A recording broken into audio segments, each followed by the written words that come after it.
whispering at night. Red and blue shouting, nobody's right. Smoke in the streets, truth under attack. Everybody's loud, nobody's got facts. Feeds keep scrolling, nerves stay tight. Matchsticks flicked in the dead of night. They sell fear, cheap package the lies, while the clock keeps ticking, empires on fire. Can't sit quiet while the world's on edge. Lines in the sand, standing on the ledge. No script, no leash, no polish, quiet. Just a voice in the dark and a spark to the wire. This is and I'll bring the fire. Gonna light it higher. No filter, no fear, I say it raw. Strike the match, let it burn through the fog. This is and I'll bring the fire. And I'll bring the fire. Everybody's selling truth like a brand, buying opinions they don't understand. Talking in circles, screaming online. Keyboard courage, borrowed spines. Yeah, power plays dressed up as peace. Same old wolves with different teeth. But silence is loud when the house is burning. And the fuse is short, yeah, it's still learning. I don't dance for the left or the right. I stand in the heat, I stand in the fight. No strings, no chains, no manufactured choir. Just gasoline thoughts and an open lighter. This is and I'll bring the fire. Gonna light it higher. No filter, no fear, I say it raw. Strike the match, let it burn through the fog. This is and I'll bring the fire. And I'll bring the fire.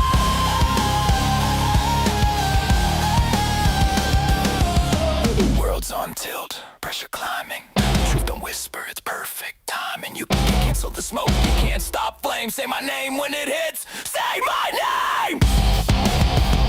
Why? Say my name. Say my name. Fire don't ask permission. Fire don't need a side. Fire just shows up honest and exposes the lie.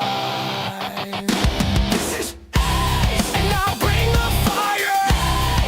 Truth hits harder. Burn it down till what's real survives. No smoke, no mirrors, just heat and lies.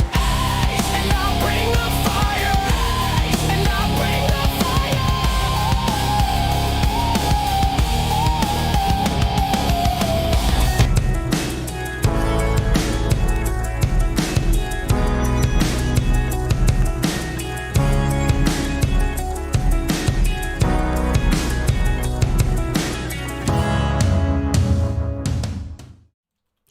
Hey, what's going on, people? You guys ready? This is going to be fun tonight. I think it's State of the Union night 2026. The only regret I have is I don't have a good drinking game because I don't have a drink. I just drink it. I forgot to grab something. But you know what? It's all good. We're still going to have fun. You guys ready to listen? I think Trump might do some very interesting things tonight, say some very interesting things, scorched earth maybe. We have a bingo card. JR, I saw you shared it in the Discord. I found it here online, so we're watching for all this.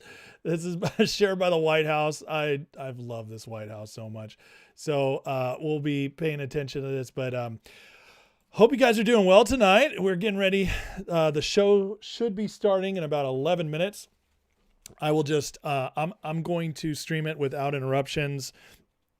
If there's some breaks, I will jump in, say, hey, give my thoughts but there probably won't be. There's going to be a lot of applause. So you won't get much commentary from me unless I think it's absolutely needed. Something crazy happens, but I'll be here at the end as well.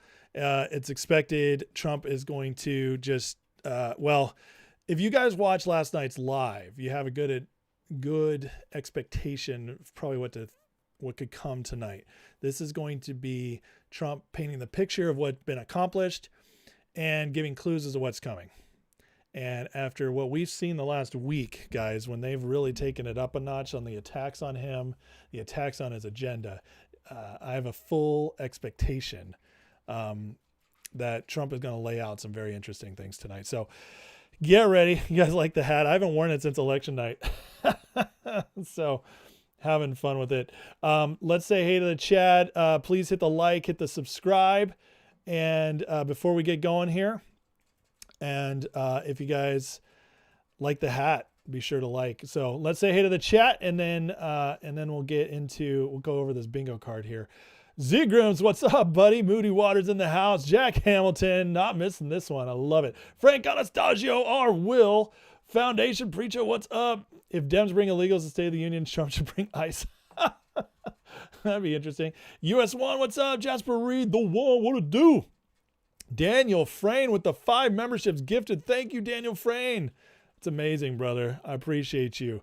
Pat M, what's going on? JR's in the house. Scott Volkovich, Wago Waco, Nick Majors. We have William Kivamaki, ready for the party. Rick is here. Shogun, what's up, buddy? Uncle Andy, watch party, baby.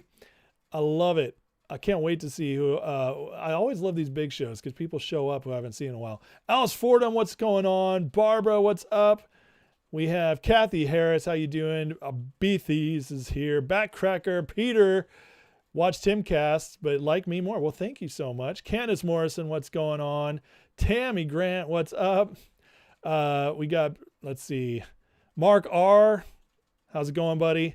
Michael Tucker, what's up? What's the poly market odds for Trump quitting? 0. What do I think of the Dignity Act bill? I got to look into that one. Which one was that? What's up, Q Alerts over on Rumble? What's up, man? We have, hope you arrest some of the Democrats live on TV. What are your guys' expectations? I want to hear what you're expecting. Let's go over this bingo card. Democrats rudely interrupt speech. So apparently 100+ Democrats aren't even going to show up tonight. That's never happened that I can remember at a State of the Union. So the Democrats are going full all in classless, but you know, that's what do we expect? Borders secure, the fat shot mentioned, half the crowd chants USA. That'll definitely happen during the, when the hockey team, economy's so hot. That economy's so hot right now. America's back. Someone who married a brother in the audience. I don't think we'll get this one because Ilhan Omar's I don't think's going. Peace through strength. Secretary Rubio gets another job. Democrats get mocked by POTUS. I love it. Who is this? Barbara with the 10 American Fire memberships. Thank you so much, Barbara. That is a wonderful gift. Thank you so much. Thank you, Mr. Mick. Loving the hair. I had to show up with a little more class tonight. You know what I mean? Get dressed up for the State of the Union. Barb's mentioned weak Democrats stage failed walkout. Probably not because they're not even there. Free one. It's the hockey team. Joe Biden mistakenly shows up. These are great. Clean, beautiful Cole mentioned. That's a good. I would say that's a good one. Fake news immediately complains about the speech that'll happen at the end. If you need ID, buy alcohol, ride airplanes, watch R-rated movies, shovel snow in New York, and more, why not vote?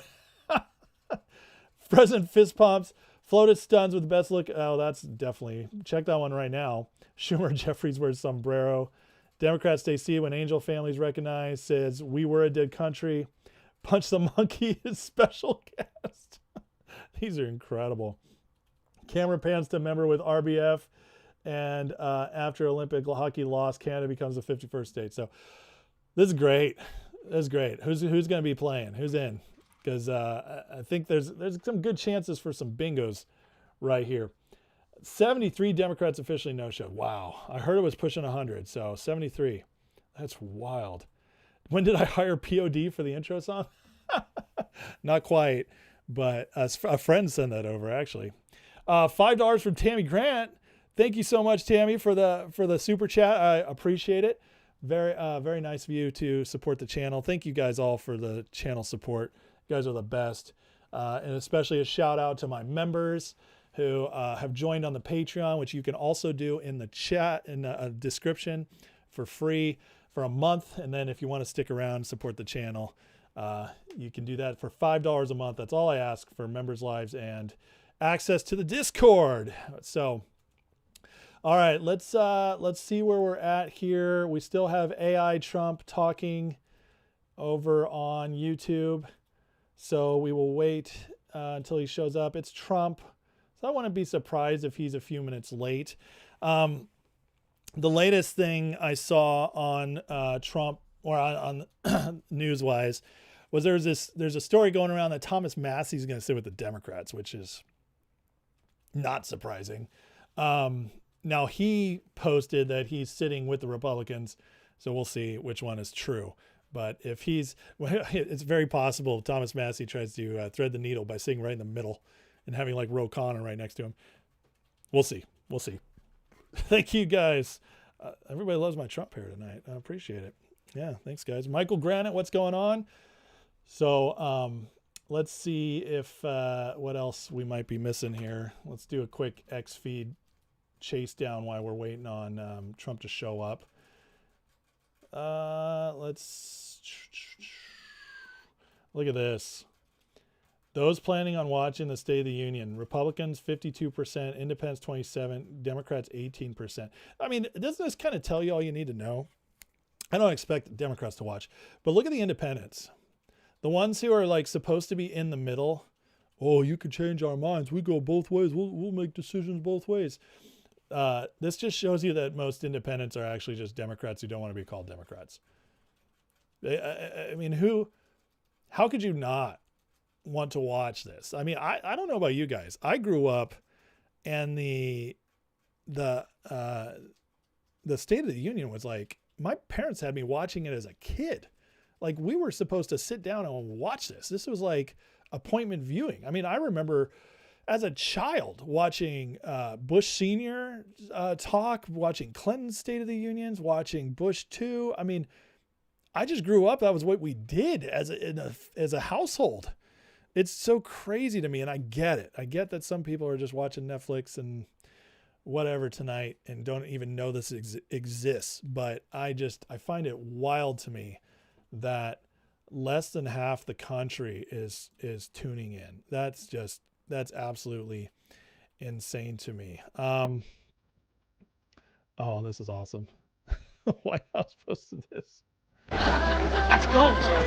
Go. My favorite color. Silver medal. Yeah, not as good as gold. He has a saying, stuff's getting better. Stuff's getting better every day. That's good. It's good. It's good. This moment came to me in a dream. We got a little business. I better cut that before the music gets me banned on YouTube. Jeez. Can't play any of that licensed stuff. Presidential polls we have while we're waiting. Vance at 51% still. Newsom, this is going to be cratering after he basically called everybody in the audience stupid when he was talking in Georgia. That's going to go over really well on as the Republicans make ads about that and what a racist he is. So anyways, not much going on X. Everybody's waiting for this speech. So we'll take Trump. I gotta say, the White House has very strong social media game. Very strong. I mean, it's pretty incredible. All the stuff they do, this AI, the great posts on X. It's what a fun place. So he's just showing all here the wins of the last year, the stuff that's done. Kerrville, Texas. I lived there 6 years ago. So crazy still that happened. Can you believe that? Those floods are still, those over a year ago now. That is absolutely wild. Oh, you guys can barely see that. Let me put this right here. Absolutely wild. So we'll hang out, watch this, make sure this is up to date. Oh, all right, guys, we are getting close now. All right, as soon as it starts, I'm gonna bug out so we can watch this, and we'll all we can talk. I will hang out in the chat with you guys, but again, I'm not going to interrupt unless something really big comes up. So if you're on X watching, welcome. I can't see your chats so if you guys want, you can. I posted the link to YouTube if you want to jump over and join in the chat while everybody is talking through this. But I'm excited. I'm really excited about this one. You know, last year was fun, but it wasn't quite a State of the Union, even though it was in place of it. The first Trump speech, though, of the big speech of his new presidency. But this one, with all that's going on, this is going to be wild. All right. It's starting to see starting to show some captions on the bottom. Question, how late is Trump going to be? Anybody want to guess? Toe, you bounced from Rumble? I will say, if you're watching on Rumble as well, welcome. Glad to have you guys. The experience is just better on YouTube. I love Rumble, and if you only want to support Rumble because of free speech aspect, I completely respect that. You do you, but the experience, the viewing experience, is definitely better over here on YouTube. You just got noticed, Pat. All right. Well, the chat kind of dried up. Let's see how my poll's doing. We have 94% of people agree that Thomas Massey is a dick. Who's still on that guy, huh? Who's still riding Thomas Massey's jock after this? You guys see that Ro Khanna is bringing in the Epstein victims, but the victim he's bringing is a woman who literally bragged that she was the Heidi Fleiss of Palm Beach. For those who don't know, Heidi Fleiss was a very famous madam who used to run in, I believe it was Hollywood, brothel and all kinds of prostitution rings for all these famous stars.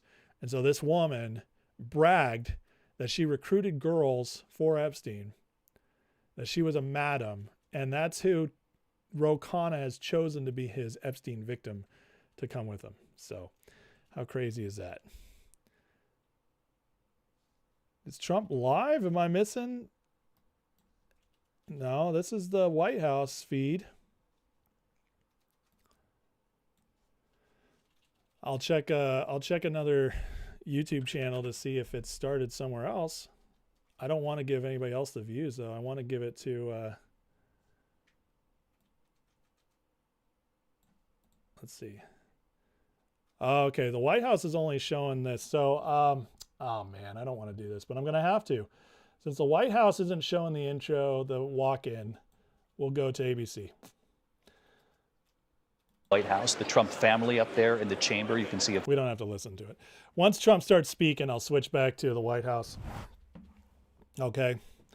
And so they're walking in. Here's all the cabinet members. There's Susie Wiles, Kirsty Noem. Oh, lots of people thought Kirsty Noem might not show up. So that's interesting. There she is. There's Barron, Don, Ivanka, Eric. I'm interested to see which Democrats actually show up.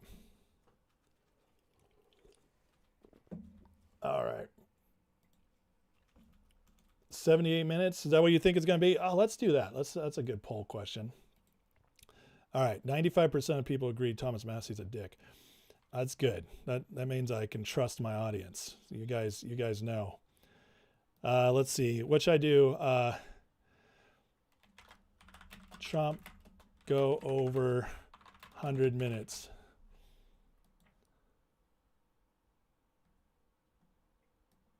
All right.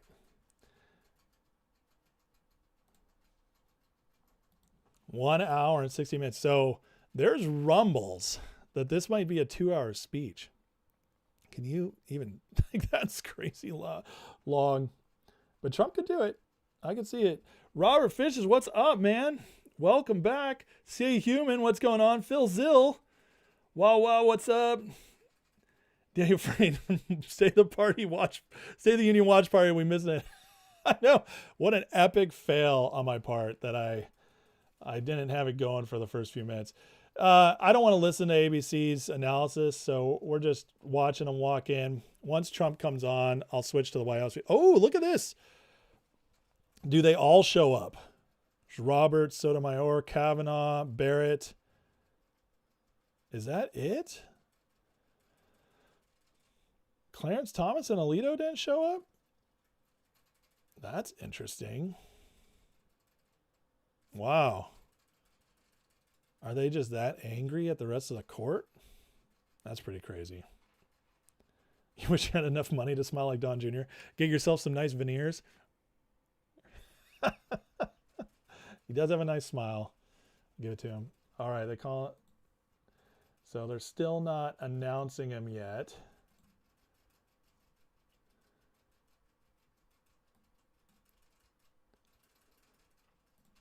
I'm just checking. I don't want to give ABC the views once it really gets going, so. Got Fox and me on at the same time. Voted no. Under 100 minutes. So 100 minutes is long. I mean, that's an hour and 40 minutes. That would be, what is the longest speech? Does anybody know off the top of their heads what's the longest State of the Union ever? I think Trump has 3 of the 4 longest ones. So I can't believe that there's not more justices there unless they're sitting somewhere else.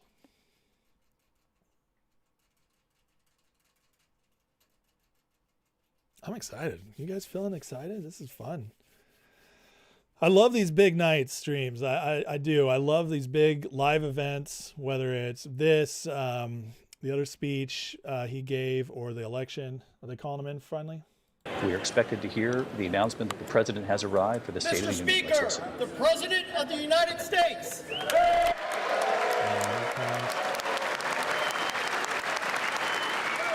As soon as the White House feed kicks on, I'm going to switch over there.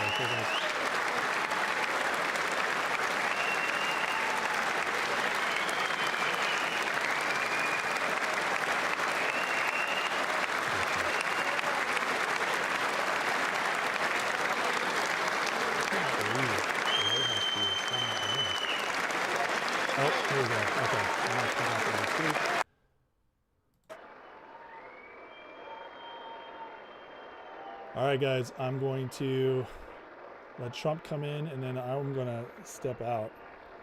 Zen wine, no, what's it called? Why is it? This is much more muted. We don't have to listen to the. Don't have to listen to the ABC guys talking. All right, let's watch Trump come in. Last year, he gave a kiss to, actually, I'm going to get out of the way here. So I'll keep my mic on for now, but I'm going to get out of the way so we can just watch in all its glory. So last year he gave a kiss to Marjorie Taylor Greene, and now she's no longer there. How wild is this? I don't think anybody expected this timeline. Everything that's happening is the craziest thing. Beer and Clamato. I'm not a Clamato guy, I gotta say. Nels, we haven't seen Thomas Massey in a while. We miss him.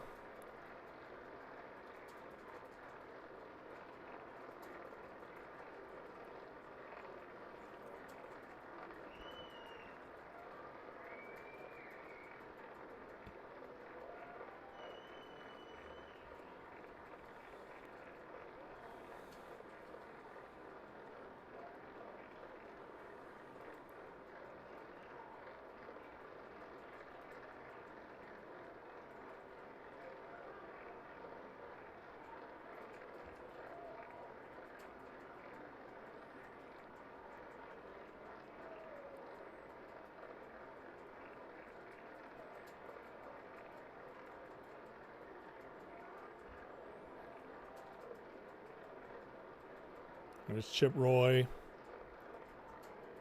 Look how empty the Democratic side is on the left. Lots of empty seats. Kiss Thune so he goes away. we can wish.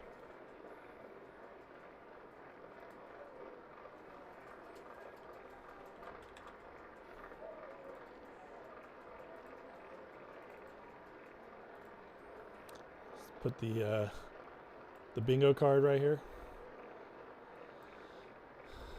Little State of the Union bingo.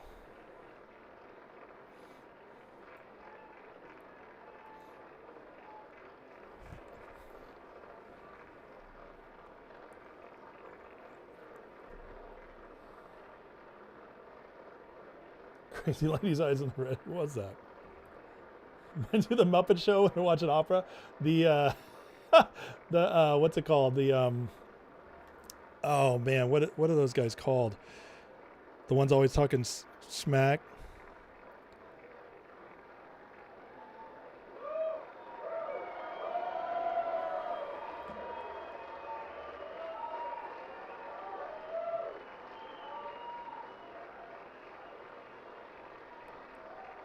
Gonna bring some fire tonight, guys. You ready?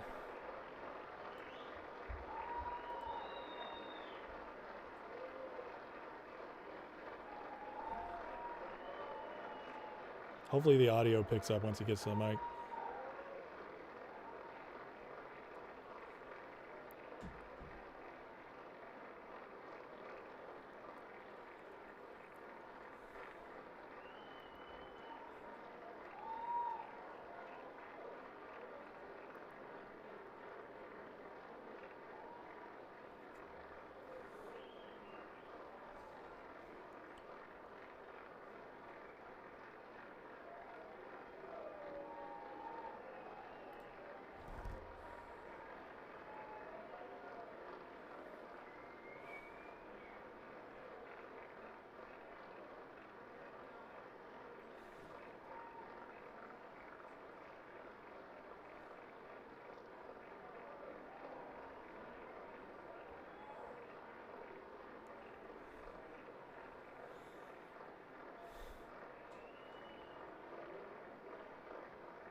All right, all right. Members of Congress, I have the high privilege and distinct honor of presenting to you the President of the United States.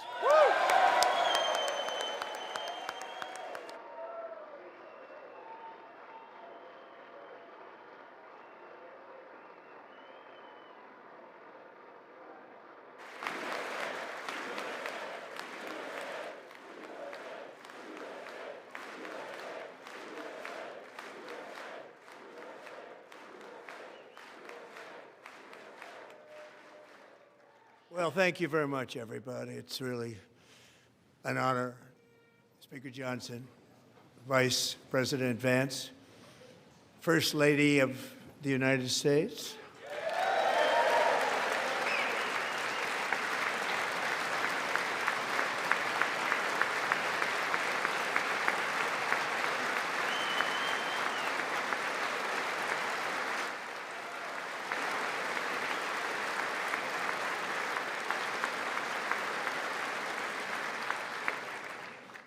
Second Lady of the United States.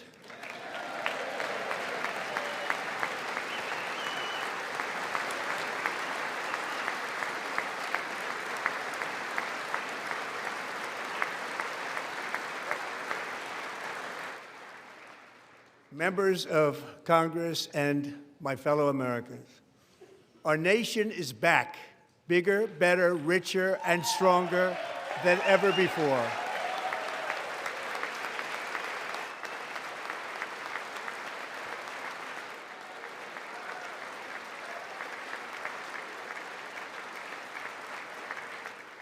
Less than 5 months from now, our country will celebrate an epic milestone in American history, the 250th anniversary of our glorious American independence.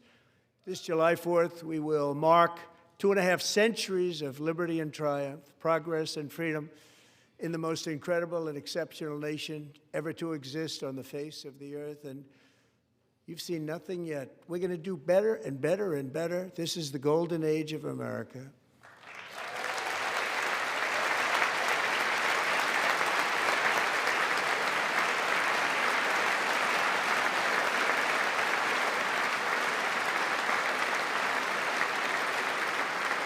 When I last spoke in this chamber 12 months ago, I had just inherited a nation in crisis with a stagnant economy, inflation at record levels, a wide open border, horrendous recruitment for military and police, rampant crime at home, and wars and chaos all over the world. But tonight, after just 1 year, I can say with dignity and pride that we have achieved a transformation like no one has ever seen before, and a turnaround for the ages. It is indeed a turnaround for the ages.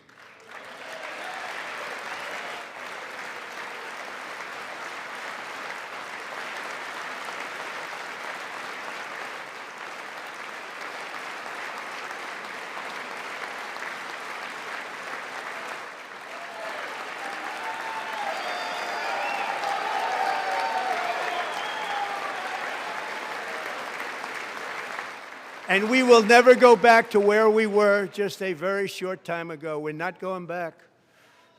Today, our border is secure.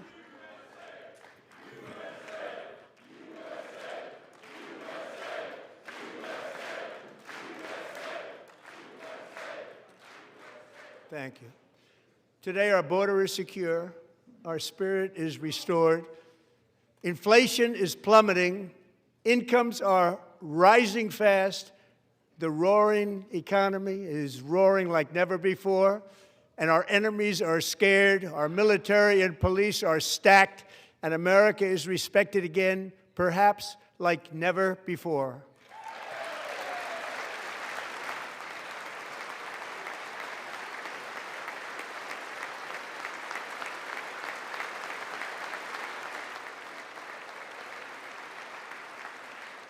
After 4 years in which millions and millions of illegal aliens poured across our borders, totally unvetted and unchecked, we now have the strongest and most secure border in American history by far.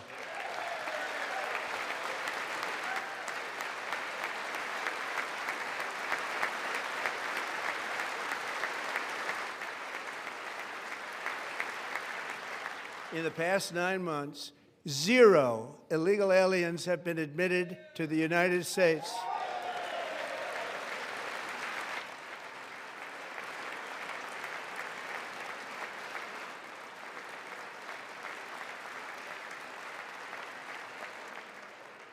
But we will always allow people to come in legally, people that will love our country and will work hard to maintain our country.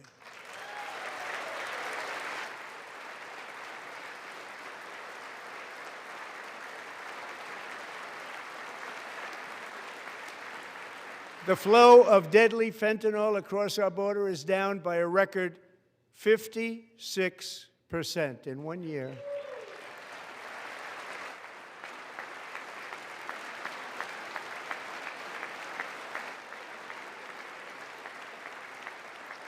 And last year, the murder rate saw its single largest decline in recorded history. This is the biggest decline, think of it, in recorded history, the lowest number in over 125 years, year 1900. In fact, substantially before my wonderful father, I had a wonderful father, Fred, before he was born, substantially before he was born.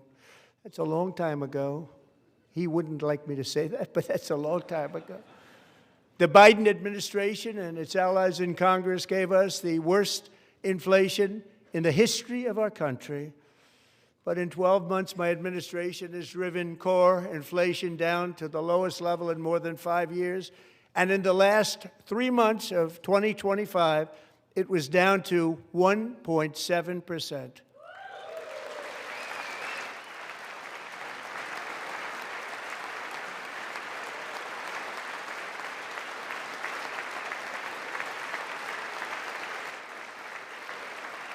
Gasoline, which reached a peak of over $6 a gallon in some states under my predecessor, it was quite honestly a disaster, is now below $2.30 a gallon in most states, and in some places, $1.99 a gallon. And when I visited the great state of Iowa just a few weeks ago, I even saw $1.85 a gallon for gasoline.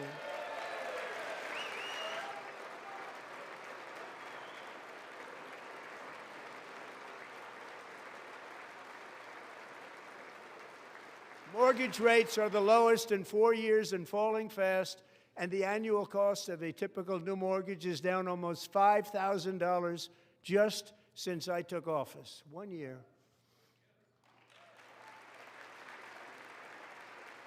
And low interest rates will solve the Biden-created housing problem while at the same time protecting the values of those people who already own a house that really feel rich for the first time in their lives. We want to protect those values. We want to keep those values up. We're going to do both.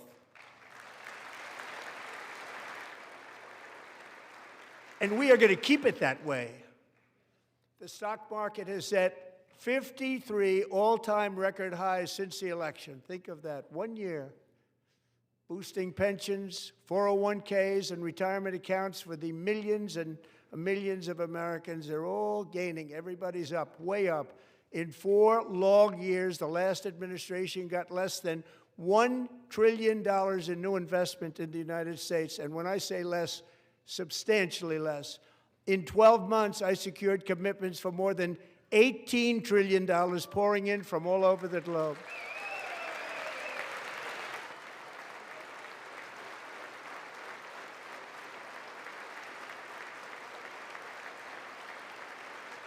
Think of it, much less than $1 trillion for 4 years versus much more than $18 trillion for 1 year. What a difference a president makes. A short time ago, we were a dead country.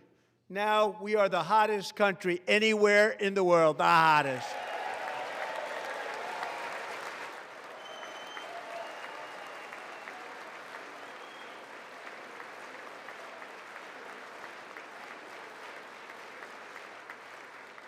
As thousands of new businesses are forming in factories, plants, and laboratories are being built, we have added 70,000 new construction jobs in just a very short period of time. It's getting bigger and bigger and stronger.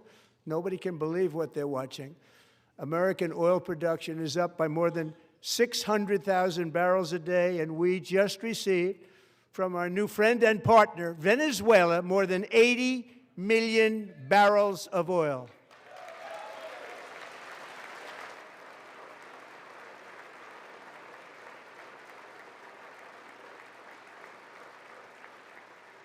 American natural gas production is at an all-time high because I kept my promise to drill, baby, drill.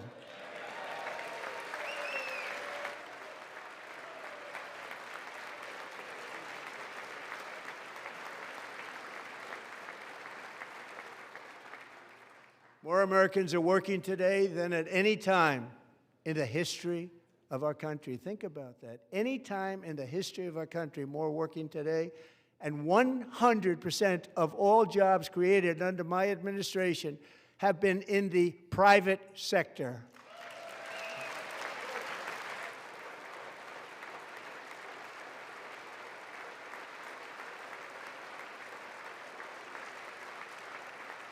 We ended DEI in America.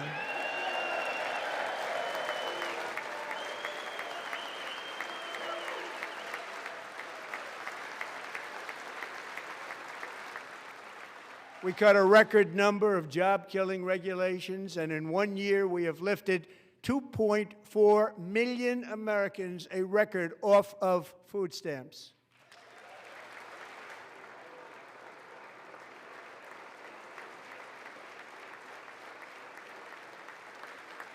And for all of these reasons, I say tonight, members of Congress, the state of our union is strong.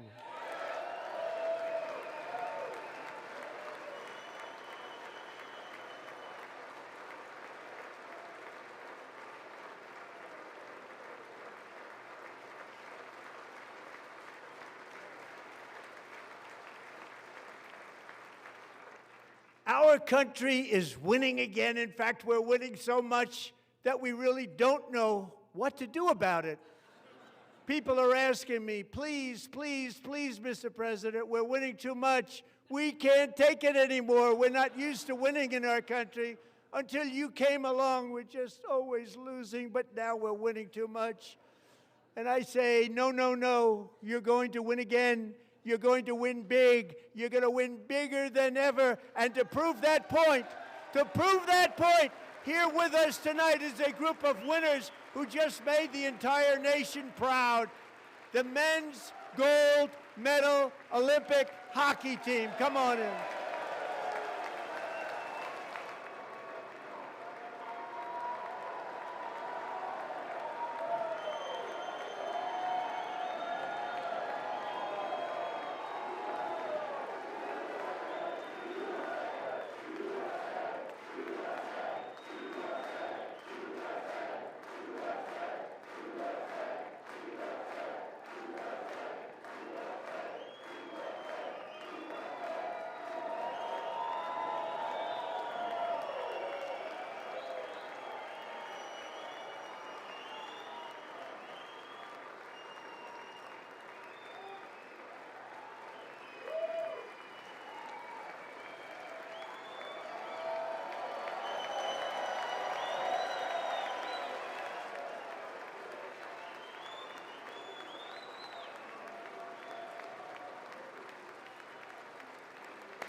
That's the first time I've ever seen them get up.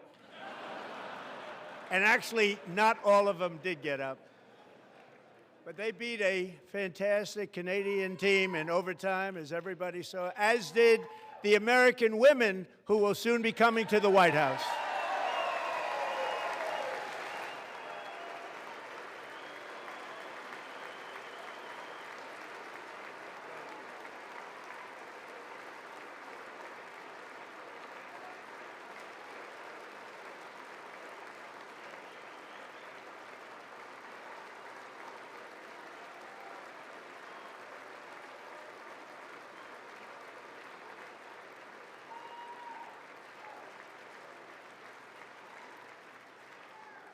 They were in the Oval Office before, and I just want to say a second very big congratulations to Team USA. But I have to say that, and I told them this, and we took a vote of the team. I said, anybody votes no, I'm not doing it. So they stood there, and they weren't about to say no, because I've never seen a goaltender play as well as goalie Connor Hellebuck.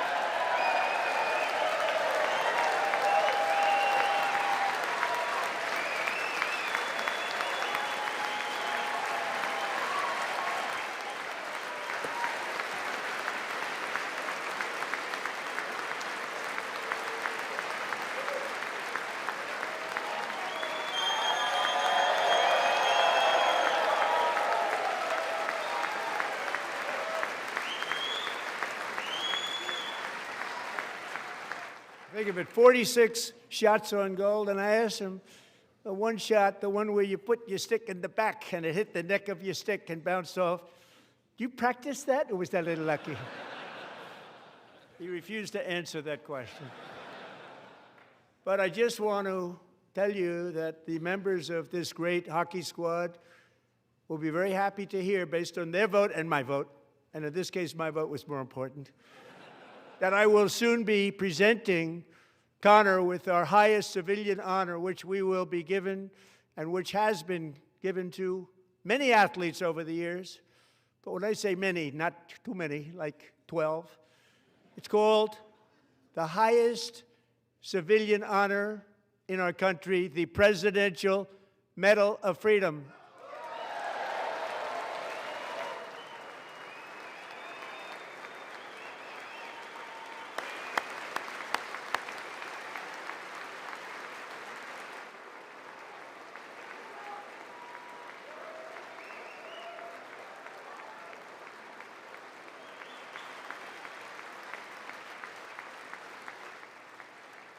Great athletes have gotten that, very great, the best, and I thought he deserved it. And I did take a vote, every single one of them. I said, I'm not giving it if anybody goes no, and every single one of them rapidly put up their hand. So I want to thank you all. What a special job you did. What special champions you are. Thank you very much.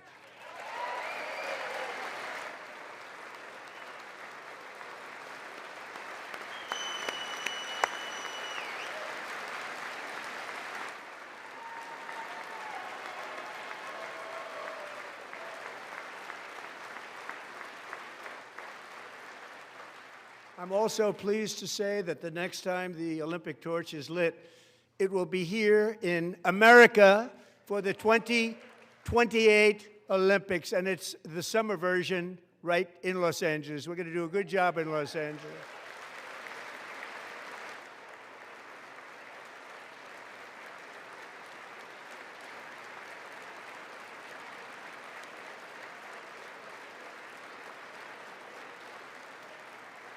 And Los Angeles is going to be safe, just like Washington, D.C. is now one of the safest cities in the country.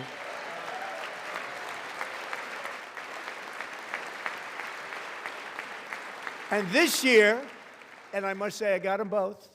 I got them in my first term, and I was disappointed because I didn't think I'd be the president when this happened. But strange things took place. And now I've got them because I got the Olympics and I got the 2026 FIFA World Cup, and I wanted to claim the 250th, but I didn't get away with that one. I couldn't claim that one for myself. But we're getting the World Cup, so we have the World Cup and the Olympics coming, and that is exciting news.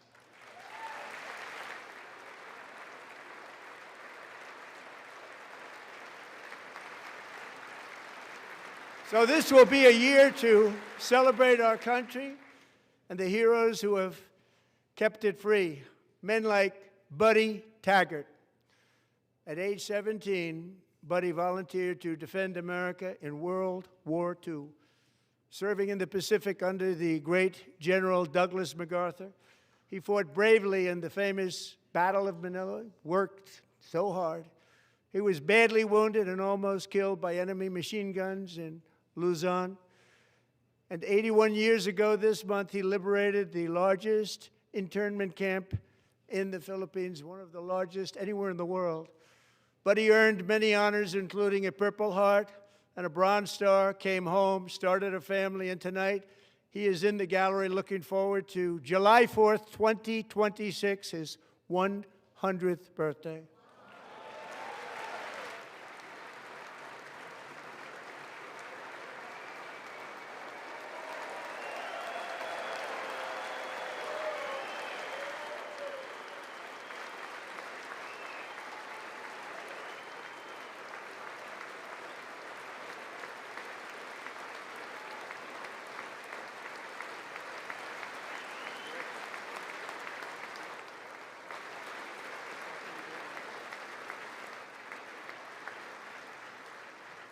So, Buddy, you're a brave man, and we salute you.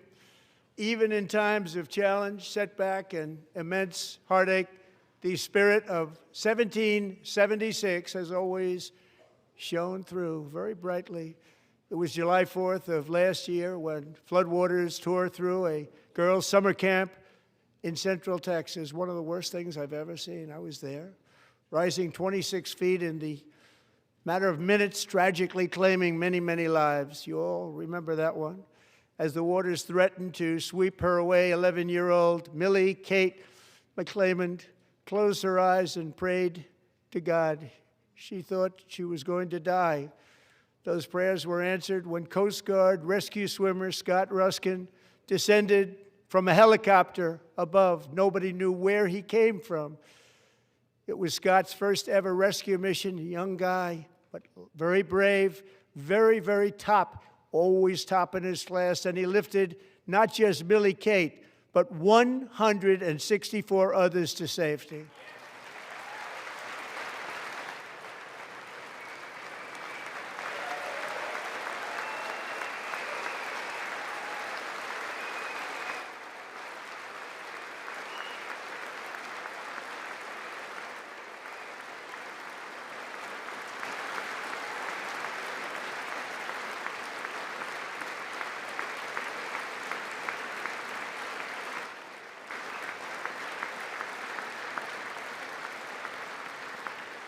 People watched Scott from a distance, and they couldn't believe what they were seeing. The winds were blowing, the rain was pouring, everything was going, and that rapid water, nobody's ever seen anything like it. They said, wow, that's something.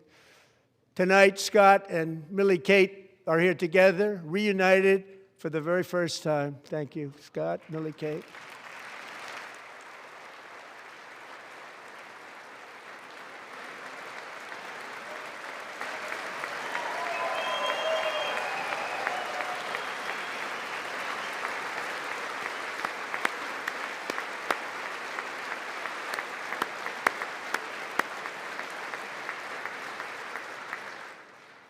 And Petty Officer Ruskin, I'm pleased to inform you that I am now awarding you the Legion of Merit for extraordinary heroism, which is what it was, extraordinary heroism. Thank you.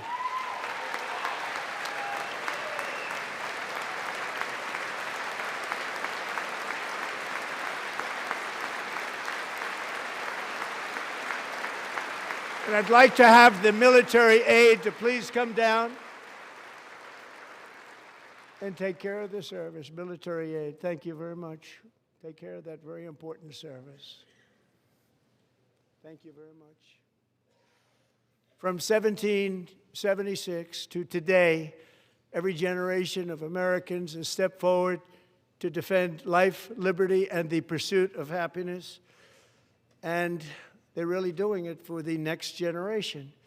But now it's our turn. Together we're building a nation where every child has the chance to reach higher and go further, where government answers to the people, not the powerful, and where the interests of hardworking American citizens are always our first and ultimate concern. That is the debt we owe to the heroes who came before us, and that is the promise we must keep to America for our 250th year. Last year, I urged this Congress to begin the mission by passing the largest tax cuts in American history, and our Republican majorities delivered so beautifully. Thank you, Republicans.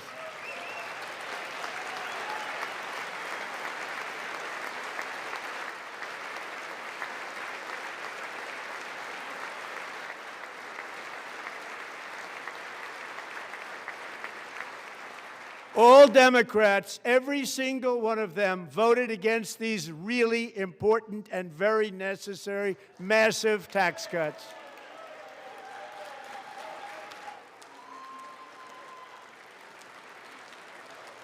They wanted large-scale tax increases to hurt the people instead. But we held strong, and with the great, big, beautiful bill, we gave you no tax on tips, no tax on overtime, and no tax on Social Security for our great seniors.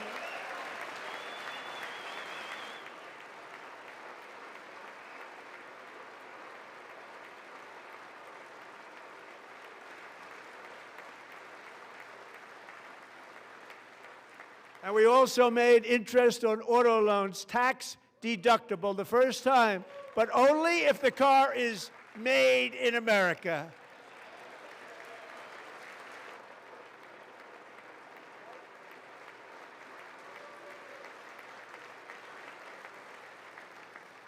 Recently in Pennsylvania, I met Megan Hemhauser, a devoted mom who's homeschools her children, beautiful, 2 children, during the day while waiting tables at night as her husband works overtime operating very heavy equipment.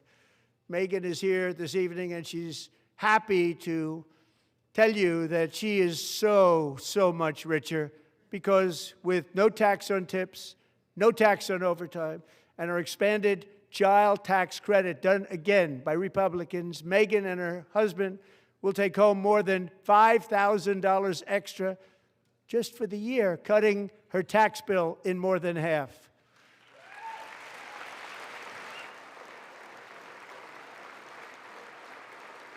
Megan, please stand up. We're fighting for you, Megan. Thank you, Megan. Thank you, Megan. We're fighting for you, Megan. Under our bill, parents like Megan can also activate their children's brand new Trump accounts. And I didn't name it. I did not name it. I did not name that.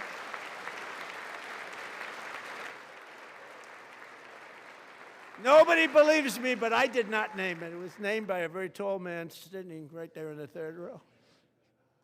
Nice man, a good man. Tax-free investment accounts for every American child. This is something that's so special and has taken off and gone through the roof. Millions will be pre-funded courtesy of the U.S. Treasury and private individuals like Michael and Susan Dell, who have donated $6.25 billion to fund the Trump accounts for 25 million American children. They're great people.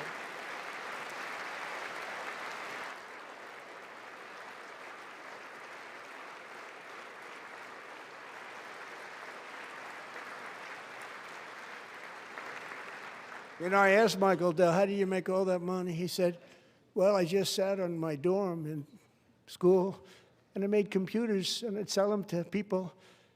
And I just kept selling and selling and selling, and pretty amazing story. That's called the American dream. He sold a lot of computers, a lot of those laptops, so I congratulate him on that, but I really thank him and Susan, as well as others like Brad Gerstner, a very tremendous guy. He was behind it right from the beginning. Brad Gerstner. Thank you, Brad.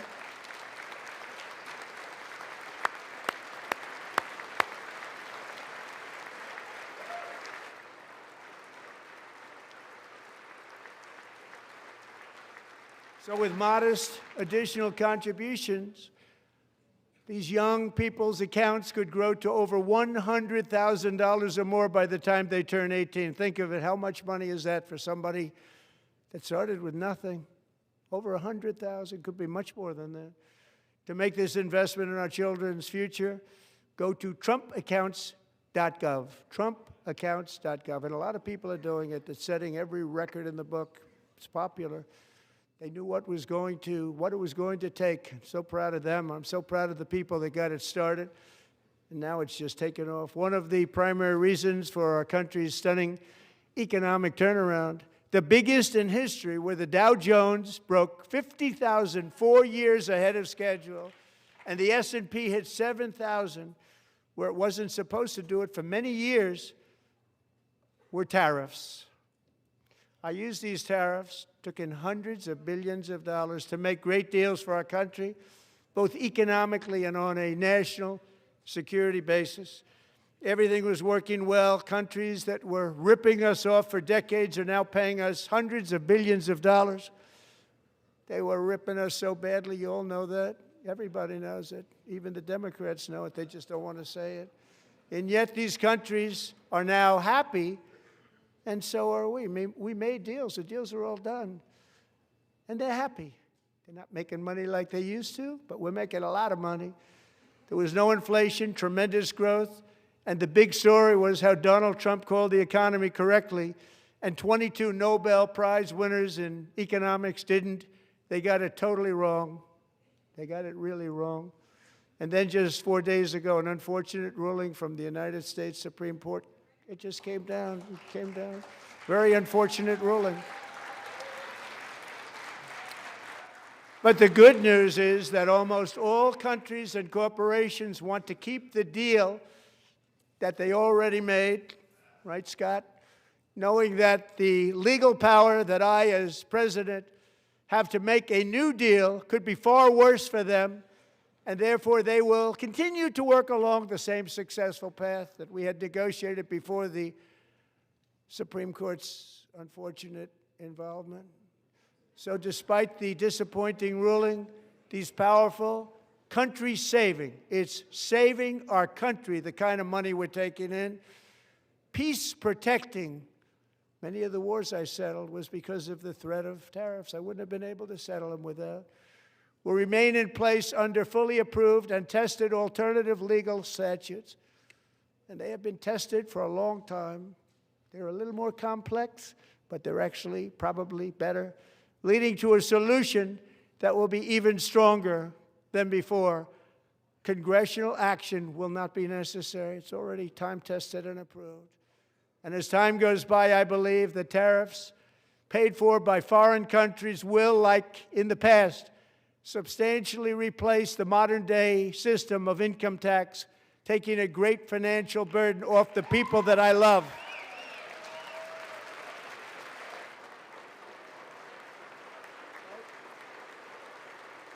Right?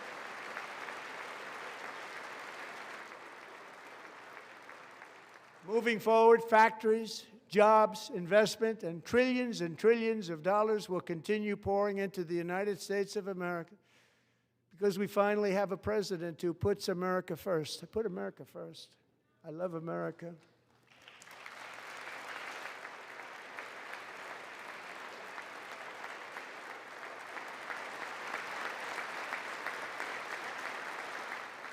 For decades before I came along, we had the exact opposite.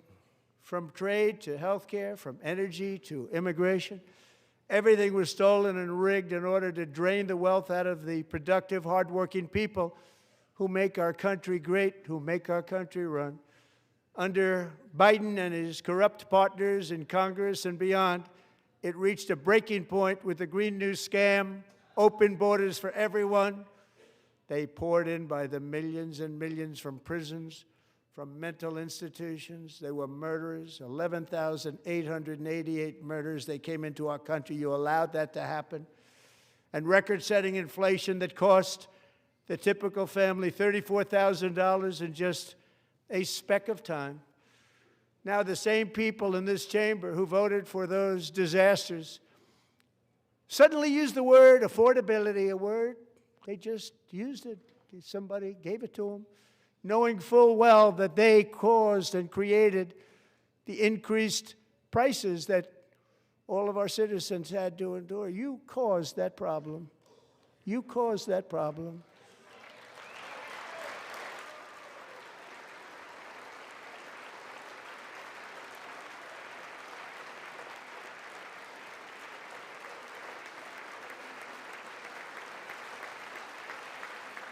They knew their statements were a lie. They knew it. They knew their statements were a dirty, rotten lie. Their policies created the high prices. Our policies are rapidly ending them. We are doing really well. Those prices are plummeting downward.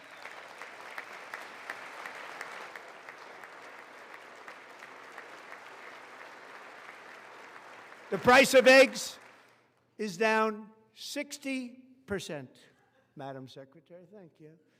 The cost of chicken, butter, fruit, hotels, automobiles, rent is lower today than when I took office by a lot. And even beef, which was very high, is starting to come down significantly. Just hold on a little while. We're getting it down. And soon you will see numbers that few people would think were possible to achieve just a short time ago. Nobody can believe when they see the kind of numbers, and especially energy, when they see energy going down to numbers like that, they cannot believe it. It's like another big tax cut. I'm also confronting one of the biggest ripoffs of our times, the crushing cost of health care caused by you. Since the passage of the Unaffordable Care Act, sometimes referred to as Obamacare, big insurance companies have gotten rich. It was meant for the insurance companies, not for the people.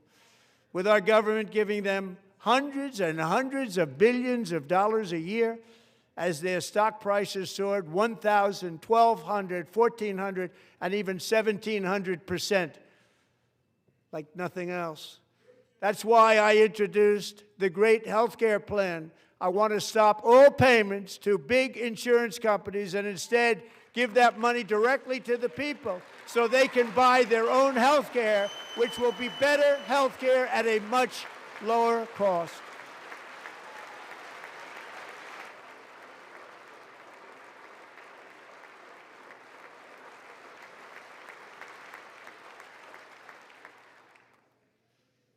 In addition, my plan requires maximum price transparency. That's a big deal.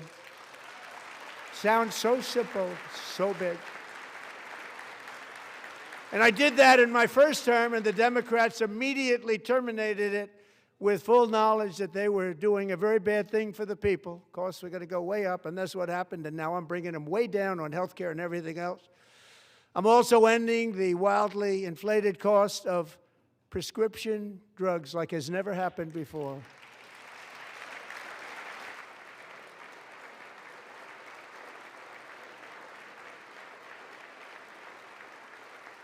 Other presidents tried to do it, but they never could. They tried.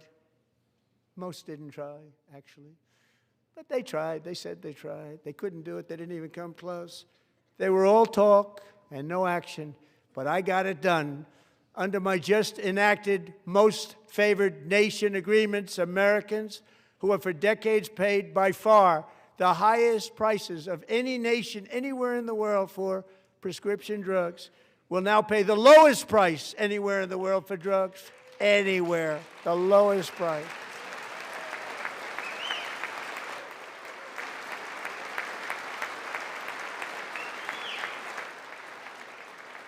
So in my first year of the second term, should be my third term, but strange things happen. I took prescription drugs, a very big part of health care, from the highest price in the entire world to the lowest. That's a big achievement. The result is price differences of 300, 400, 500, 600% and more, all available right now at a new website called TrumpRx.gov. And I didn't name that one either, by the way.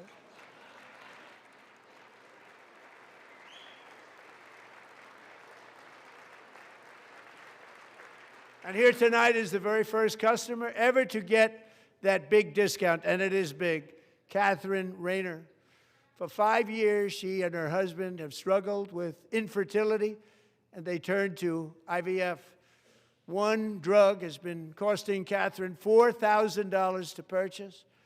But a few weeks ago, she logged onto the Trump RX website and got that same drug that cost $4,000, got it for under $500, a reduction of much more, actually, than $3,500. Catherine, we are all praying for you, and you're going to be a great mom.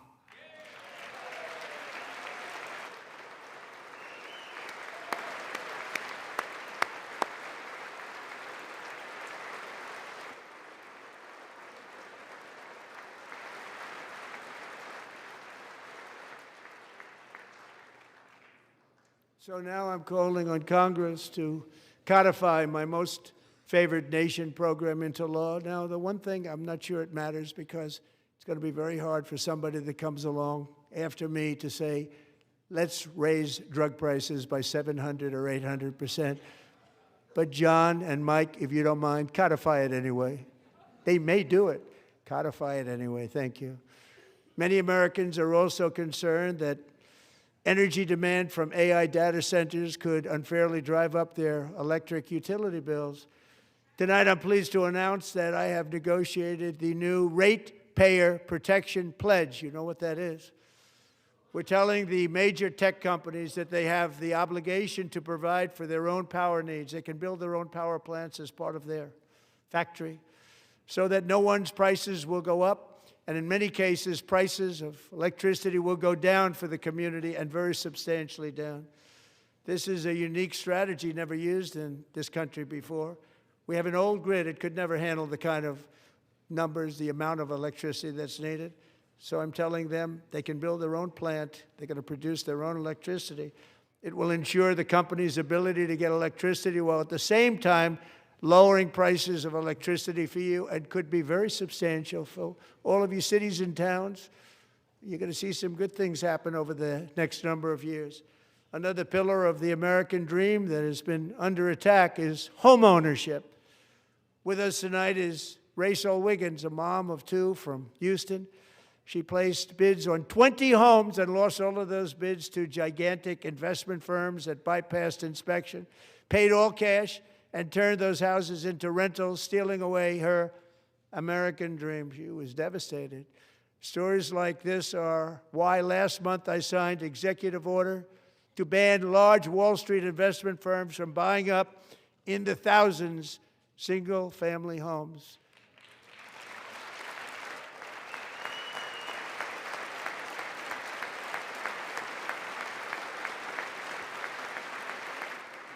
And now I'm asking Congress to make that ban permanent, because homes for people, really, that's what we want. We want homes for people, not for corporations. Corporations are doing just fine. Rachel, thank you very much. Good luck with your home. You'll get one soon.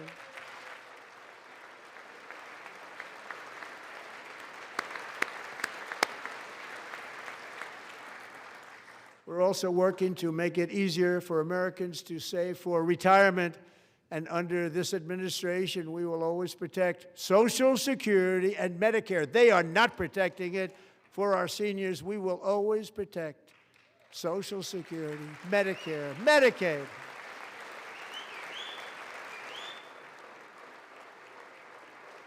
Since I took office, the typical 401k balance is up by at least $30,000.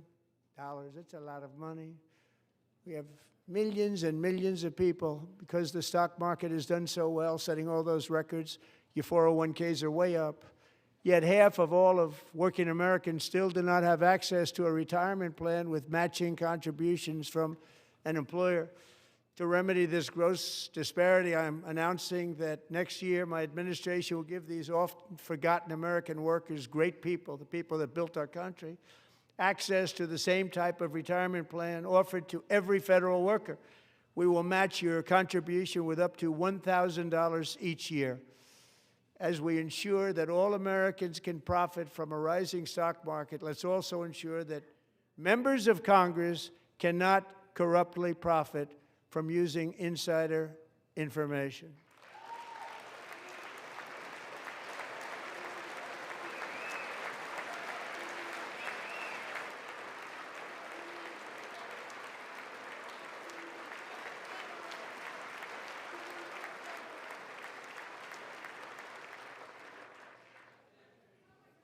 They stood up for that. I can't believe it.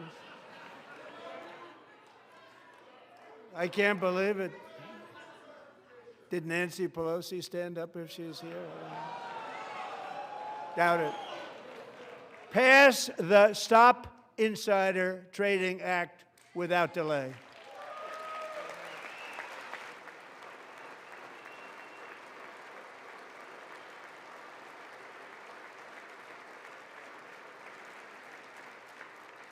I wasn't sure if anybody, even on this side, was going to applaud for that. I'm very impressed. Thank you. I'm very impressed. But when it comes to the corruption that is plundering, it's plundering America. There's been no more stunning example than Minnesota, where members of the Somali community have pillaged an estimated $19 billion from the American taxpayer. Oh, we have all the information. And in actuality, the number is much higher than that. And California, Massachusetts, Maine, and many other states are even worse. This is the kind of corruption that shreds the fabric of a nation, and we are working on it like you wouldn't believe.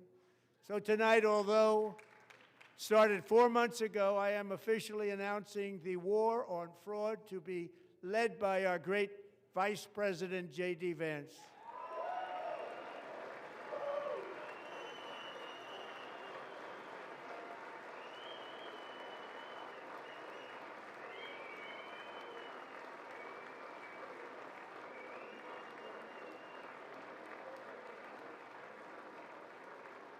He'll get it done. If we're able to find enough of that fraud, we will actually have a balanced budget overnight. It'll go very quickly. That's the kind of money you're talking about. We'll balance our budget. The Somali pirates who ransacked Minnesota remind us that there are large parts of the world where corruption and lawlessness are the norm, not the exception. Importing these cultures through unrestricted immigration and open borders brings us problems right here to the USA. And it is the American people who pay the price in higher medical bills, car insurance rates, rent, taxes, and perhaps most importantly, crime. We will take care of this problem. We're going to take care of this problem. We are not playing games. Delilah.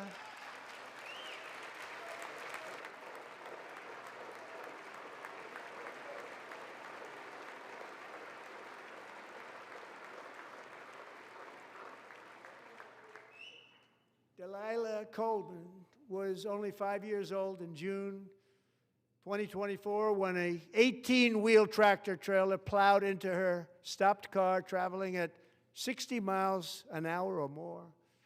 The driver was an illegal alien let in by Joe Biden and given a commercial driver's license by open borders politicians in California. Doctors said Delilah would never be able to walk or talk, have a good life. She wouldn't even be able to eat again. But against all odds, she is now in the first grade learning to walk. And she's here this evening with her dad, Marcus, a fantastic man. Delilah, please, you are a great inspiration. Please stand up.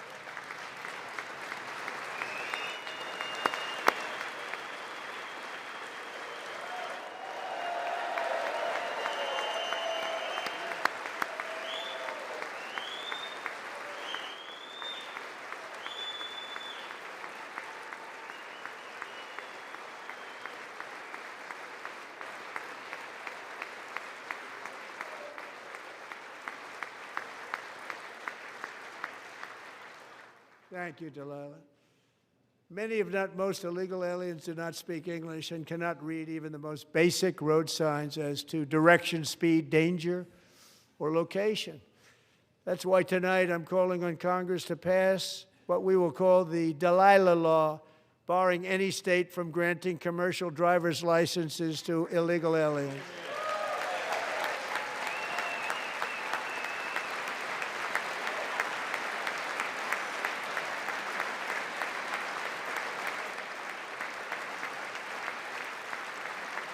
And yesterday, as you probably saw at the White House, I hosted a ceremony with Americans who lost their treasured loved ones to the scourge of illegal immigration. People came into our country, how we allowed this to happen with our open borders. These are the angel moms and families that for decades our government betrayed and our media totally ignored. It was terrible. Hard to believe, actually. In 2023, a 16-year-old high school cheerleader named Elizabeth Medina was supposed to perform in her town's Christmas parade, but she never arrived. Her mother, Jacqueline, went home to look for her, and she found her lying dead in a bathtub, bleeding profusely after being stabbed 25 times. Elizabeth's killer was a previously arrested illegal alien who had broken in and brutally extinguished the brightest light in her family's life, violently and viciously. Her heartbroken mother is in the gallery to remind everyone in this chamber exactly why we are deporting illegal alien criminals to our country at record numbers, and we're getting them the hell out of here fast. We don't want them.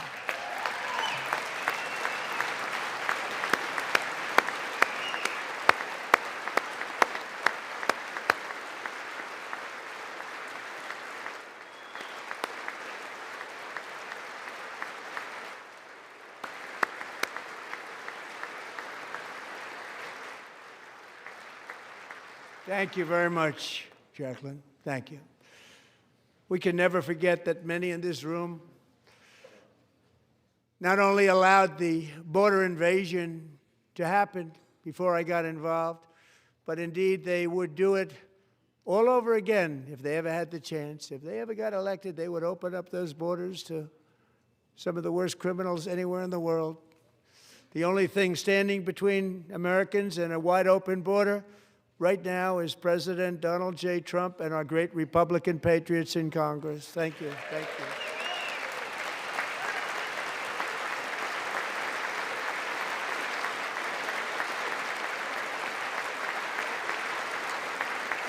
As we speak, Democrats in this chamber have cut off all funding for the Department of Homeland Security. It's all cut off.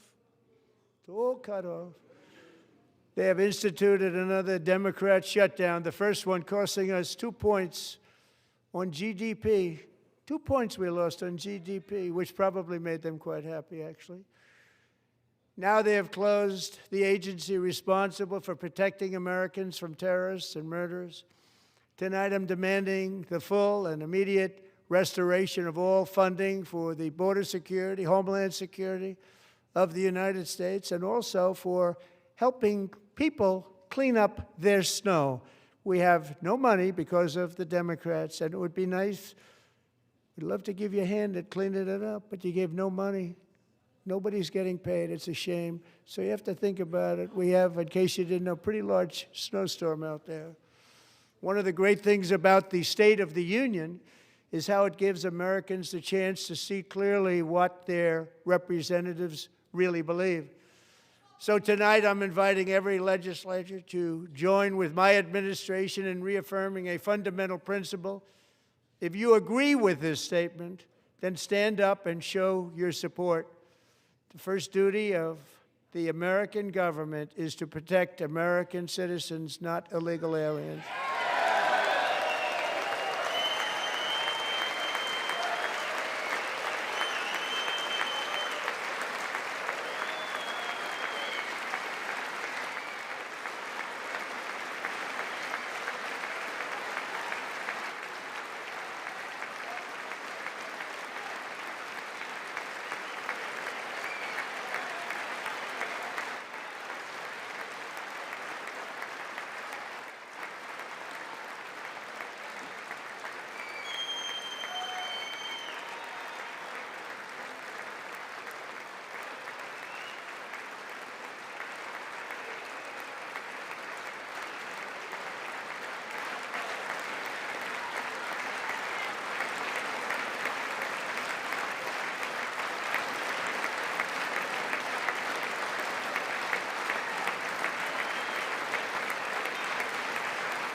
Isn't that a shame? You should be ashamed of yourself not standing up. You should be ashamed of yourself. That is why I'm also asking you to end deadly sanctuary cities that protect the criminals and enact serious penalties for public officials who block the removal of criminal aliens. In many cases, drug lords, murderers all over our country, they're blocking the removal of these people out of our country, and you should be ashamed of yourself.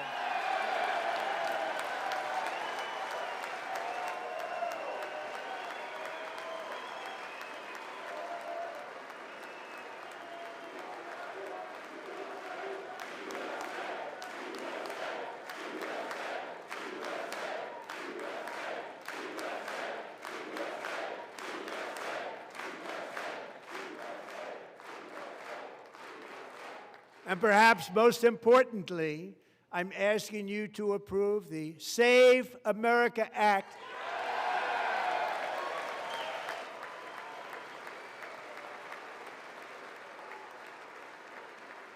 To stop illegal aliens and others who are unpermitted persons from voting in our sacred American elections. That cheating is rampant in our elections. It's rampant. It's very simple. All voters must show voter ID.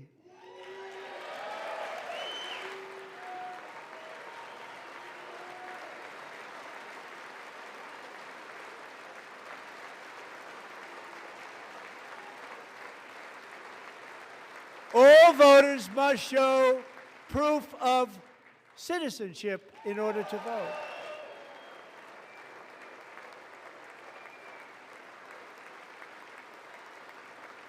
And no more crooked mail-in ballots except for illness, disability, military, or travel. None. And this should be an easy one. And by the way, it's polling at 89%, including Democrats. 89%.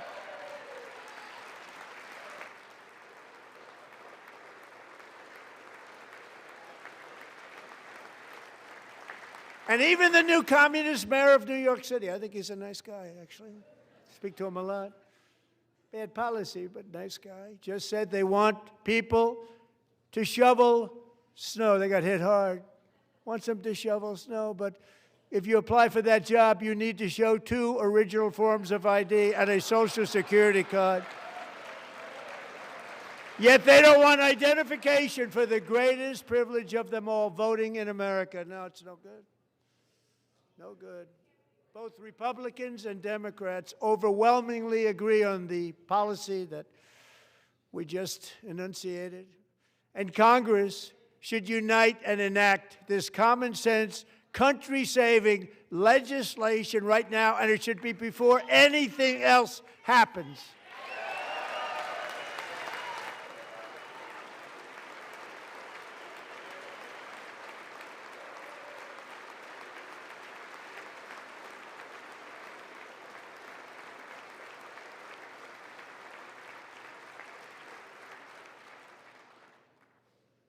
And the reason they don't want to do it, why would anybody not want voter ID? One reason, because they want to cheat. There's only one reason. They make up all excuses. They say it's racist. They come up with things you almost say, what imagination they have.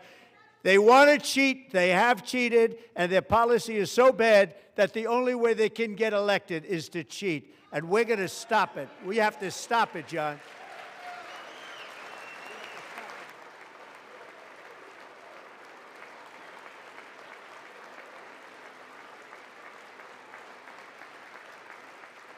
And here is one more opportunity to show common sense in government. In the gallery tonight are Sage Blair and her mother, Michelle. In 2021, Sage was 14 when school officials in Virginia sought to socially transition her to a new gender, treating her as a boy and hiding it from her parents. Hard to believe, isn't it? Before long, a confused Sage ran away from home after she was found in a horrific situation in Maryland A left-wing judge refused to return Sage to her parents because they did not immediately state that their daughter was their son. Sage was thrown into an all-boys state home and suffered terribly for a long time. But today, all of that is behind them because Sage is a proud and wonderful young woman with a full-ride scholarship to Liberty University. Sage and Michelle, please stand up.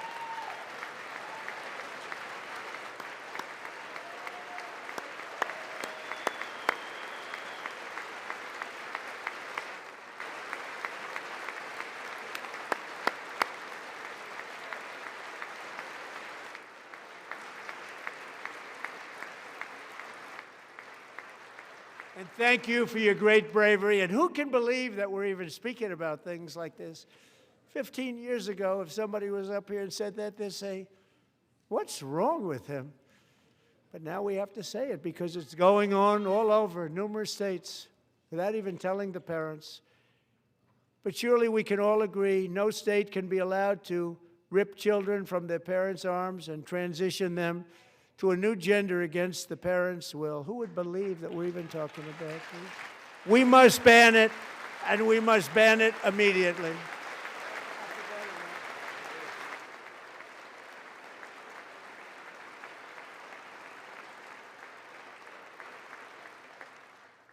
Look, nobody stands up. These people are crazy, I'm telling you. They're crazy.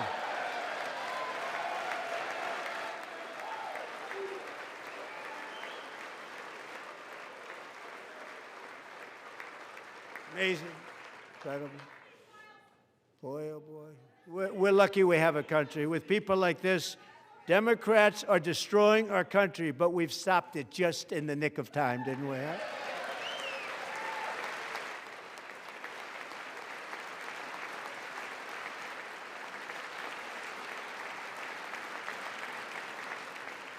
No one cares more about protecting America's youth than our wonderful First Lady, now a movie star. She's a movie star. Can you believe it? Who would have believed that?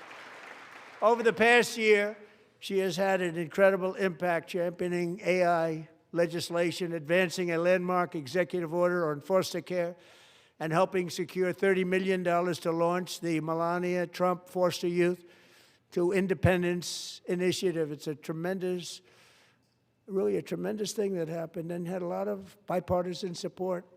She gets much better bipartisan support than I do. I get none. She gets a lot.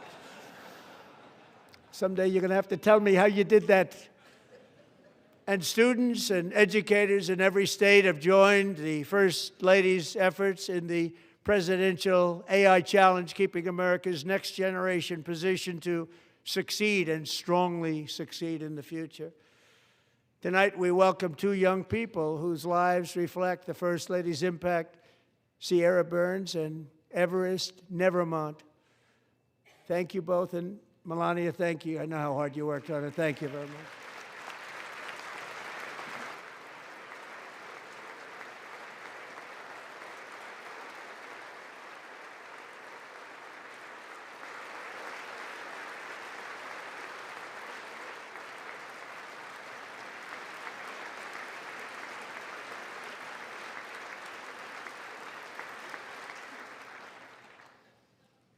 I'm very proud to say that during my time in office, both the first 4 years and in particular this last year, there has been a tremendous renewal in religion, faith, Christianity, and belief in God.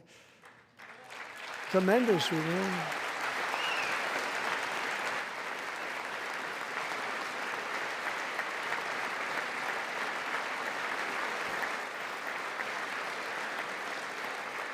This is especially true among young people, and a big part of that had to do with my great friend, Charlie Kirk, a great guy, great man.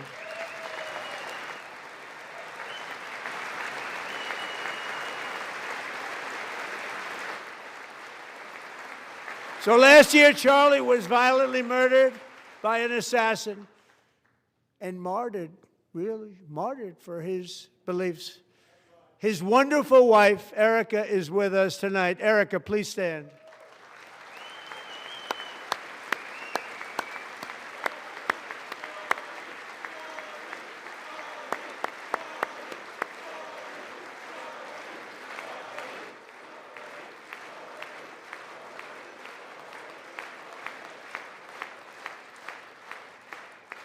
Thank you, Erica.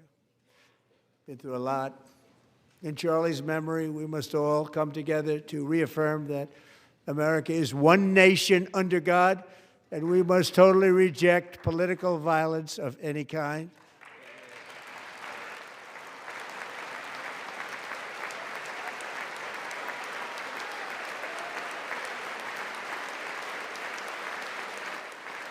We love religion, and we love bringing it back, and it's coming back at levels that nobody actually thought possible. It's really a beautiful thing to see.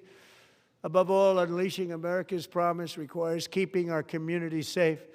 We have made incredible strides, yet dangerous repeat offenders continue to be released by pro-crime Democrat politicians again and again. We are honored to be joined tonight by a woman who's been through hell, Anya Zarutska. In 2022, she and her beautiful daughter, so beautiful, what a beautiful young woman, Irina, fled war-torn Ukraine to live with relatives near Charlotte, North Carolina. And by the way, what's going on with Charlotte?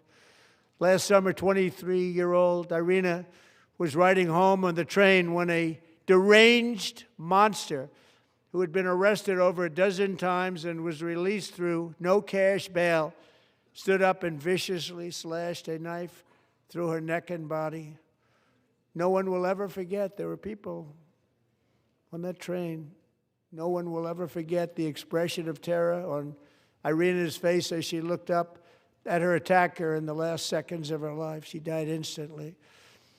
She had escaped a brutal war only to be slain by a hardened criminal, set free to kill in America, came in through open borders. Mrs. Zarutska, tonight I promise you we will ensure justice for your magnificent daughter, Irina.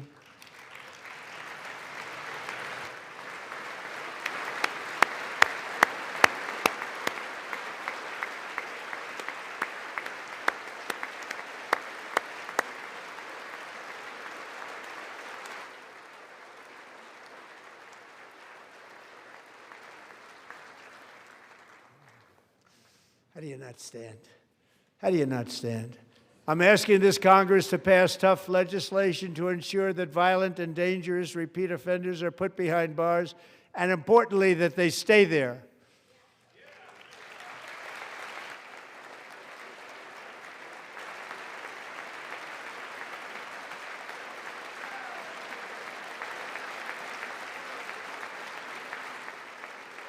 Starting last summer, I deployed our National Guard and federal law enforcement to restore law and order to our most dangerous cities, including Memphis, Tennessee, big success, New Orleans, Louisiana, big success, and our nation's capital itself, Washington, D.C., where we have almost no crime anymore in Washington, D.C. How did that happen?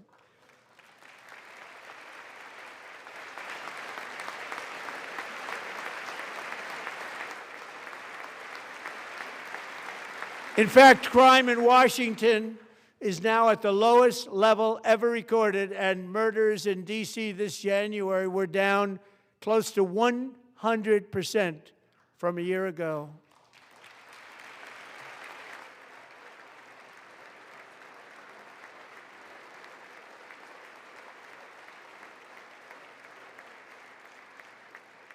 They don't like to hear that.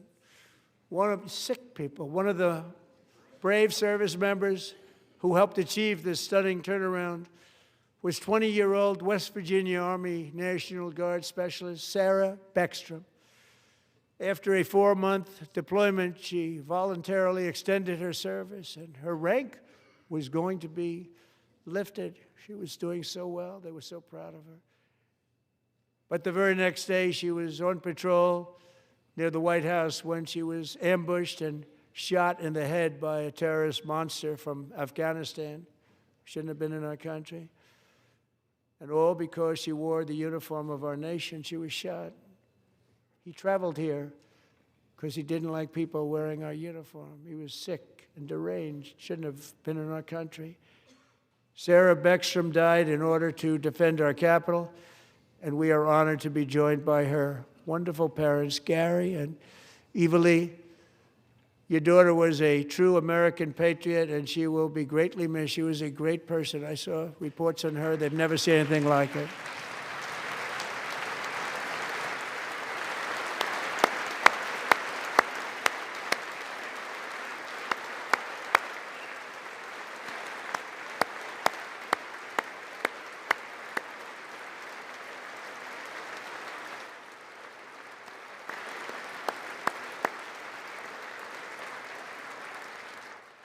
So sorry. Thank you very much.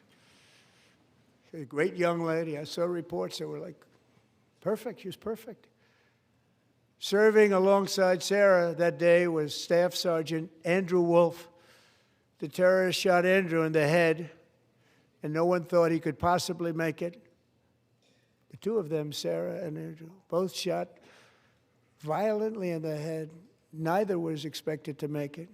They weren't even given a chance, except his wonderful mother, named Melody, who I spoke to the same night, and she was so positive.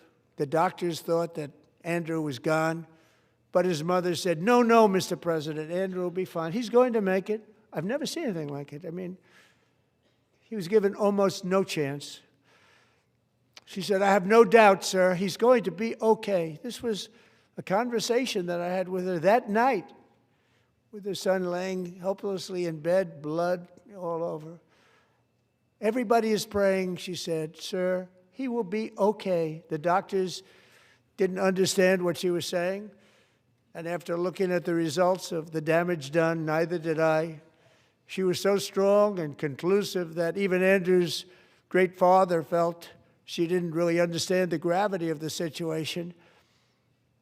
But she turned out to be right. Right, Melody? She turned out to be right.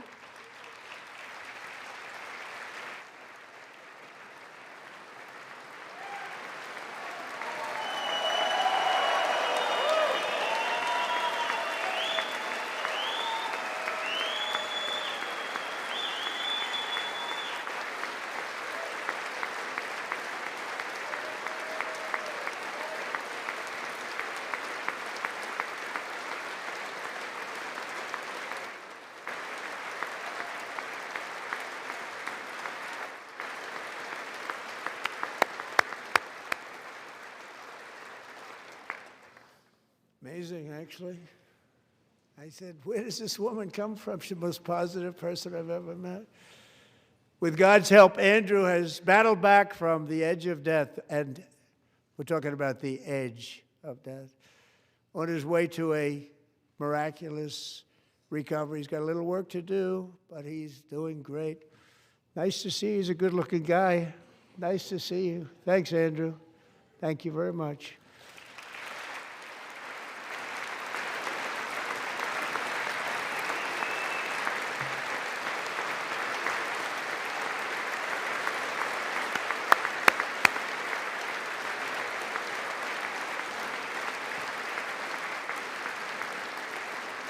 So, Andrew, while you're up, now I'm going to ask a highly respected General James Seward to present Staff Sergeant Andrew Wolf and the great family of Sarah Beckstrom with the award created by our late, great President George Washington himself. It's called the Purple Heart.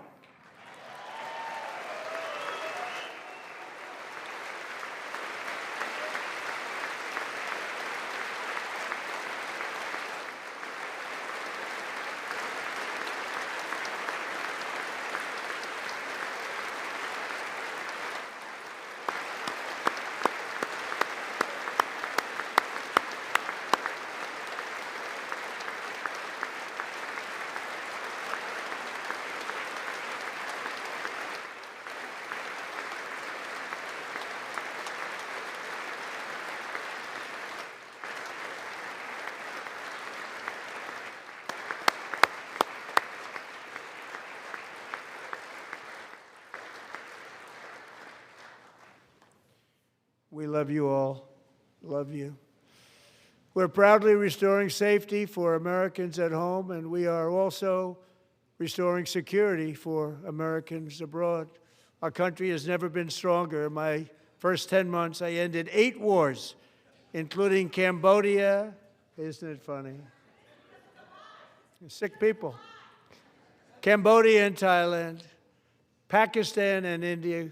Would have been a nuclear war. 35 million people said the Prime Minister of Pakistan would have died if it were not for my involvement. Kosovo and Serbia, Israel and Iran, Egypt and Ethiopia, Armenia and Azerbaijan, the Congo and Rwanda, and of course the war in Gaza, which proceeds at a very low level. It's just about there.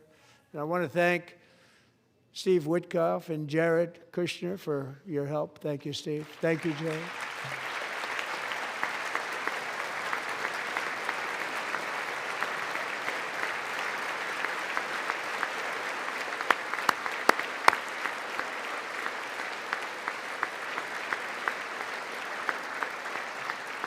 And I also want to thank the man they report to, Secretary of State Marco Rubio. Thank you, Marco.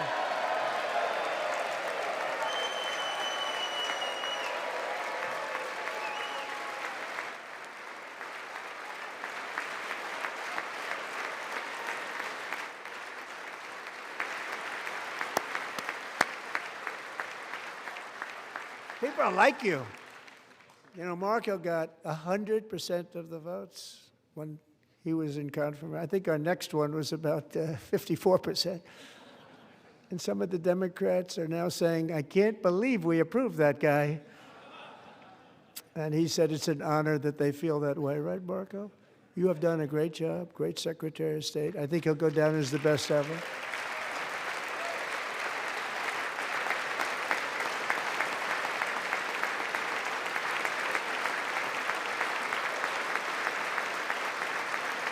Under the ceasefire I negotiated, every single hostage, both living and dead, has been returned home. Can you believe that?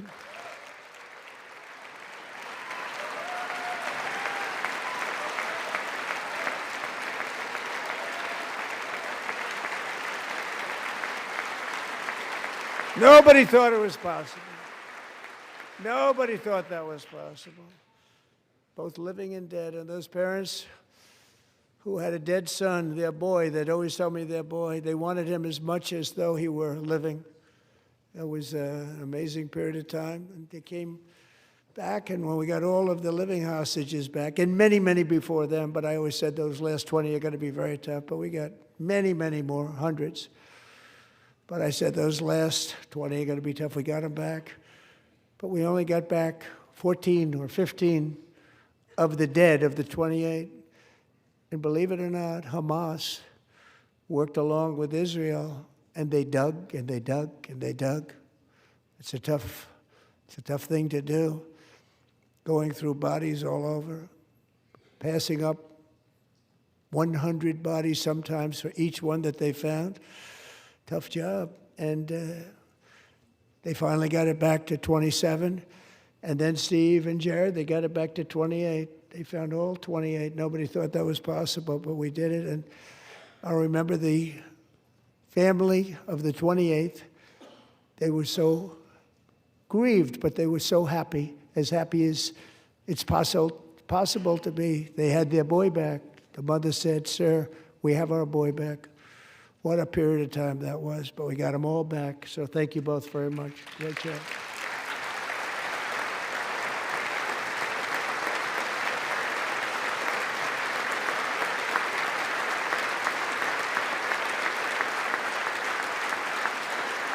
And we're working very hard to end the 9th war, the killing and slaughter between Russia and Ukraine, where 25,000 soldiers are dying each and every month. Think of that, 25,000 soldiers are dying a month. A war which would have never happened if I were president, would have never happened. As president, I will make peace wherever I can, but I will never hesitate to confront threats to America wherever we must. That's why in a breakthrough operation last June, the United States military obliterated Iran's nuclear weapons program with an attack on Iranian soil known as Operation Midnight Hammer.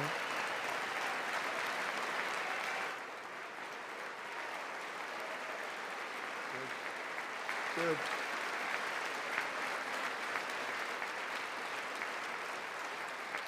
For decades, it had been the policy of the United States never to allow Iran to obtain a nuclear weapon. Many decades. Since they seized control of that proud nation 47 years ago, the regime and its murderous proxies have spread nothing but terrorism and death and hate. They've killed and maimed thousands of American service members and hundreds of thousands and even millions of people with what's called roadside bombs. They were the kings of the roadside bomb. And we took out Soleimani. I did that during my first term. Had a huge impact. He was the father of the roadside bomb.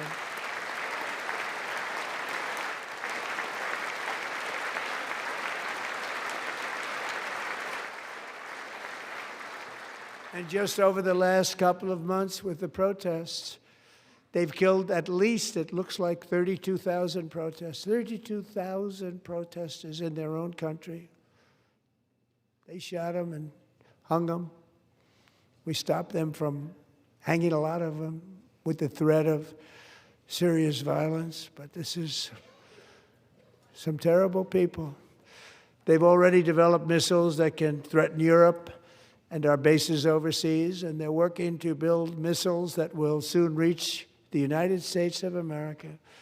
After Midnight Hammer, they were warned to make no future attempts to rebuild their weapons program, and in particular, nuclear weapons. Yet they continue.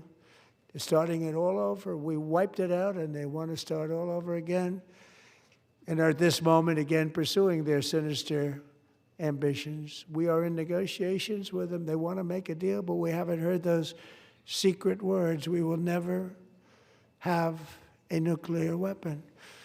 My preference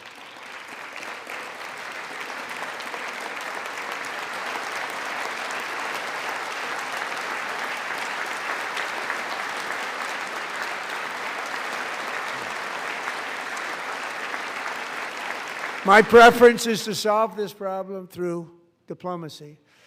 But one thing is certain, I will never allow the world's #1 sponsor of terror, which they are by far, to have a nuclear weapon. Can't let that happen.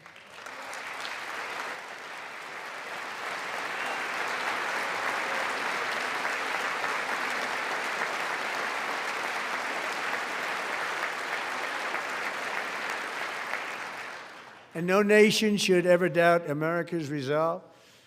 We have the most powerful military on earth. I rebuilt the military in my first term. We're going to continue to do so. Also, we just approved a $1 trillion budget. We have no choice. We have to be strong, because hopefully we will seldom have to use this great power that we built together. It's really called Peace Through Strength, and it's been very, very effective.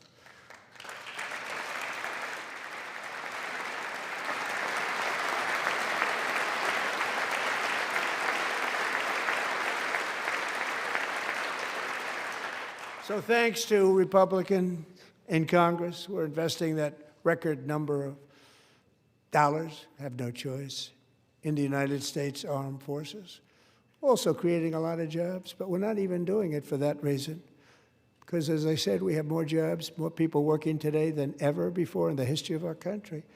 And NATO countries are friends and allies. They are. They're our friends and they're our allies. Have just agreed, at my very strong request, to pay 5% of GDP for military defense rather than the 2%, which they weren't paying. We were paying for almost all of NATO. Now they're paying 5 as opposed to not paying 2.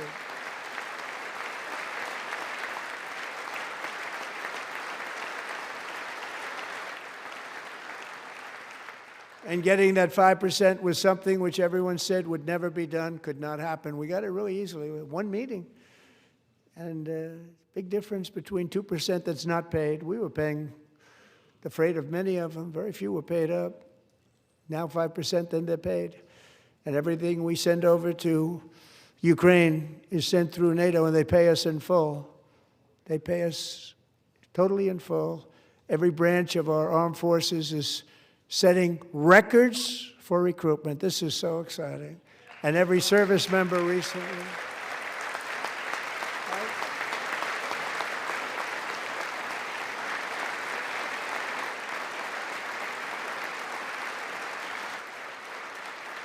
And every service member recently received a warrior dividend of $1,776.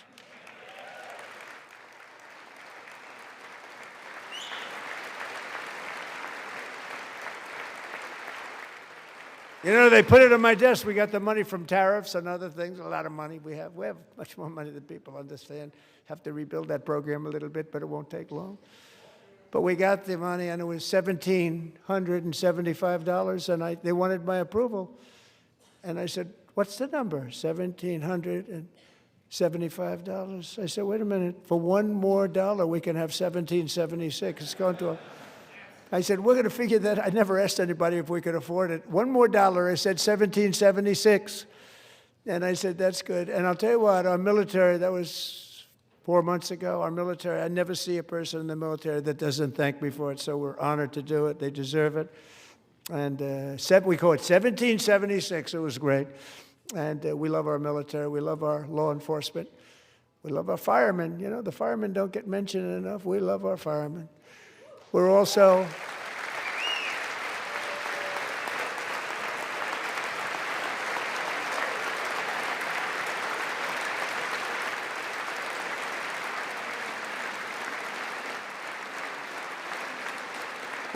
restoring American security and dominance in the Western Hemisphere, acting to secure our national interests and defend our country from violence, drugs, terrorism, and foreign interference. For years, large swaths of territory in our region, including large parts of Mexico, really large parts of Mexico, have been controlled by murderous drug cartels. That's why I designated these cartels as foreign terrorist organizations, and I declared illicit fentanyl as a weapon of mass destruction.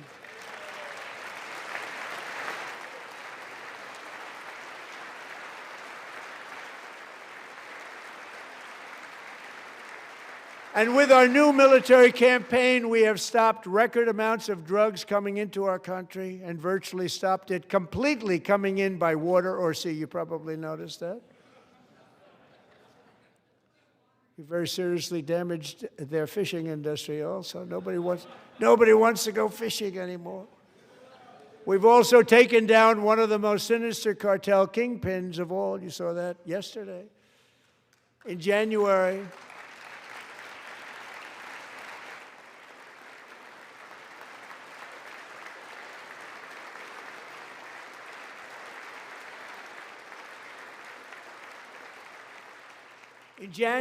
elite American warriors carried out one of the most complex, spectacular feats of military competence and power in world history. No one's seen anything like it. Foreign leaders, I won't tell you who, called me and they said, very impressive, very good.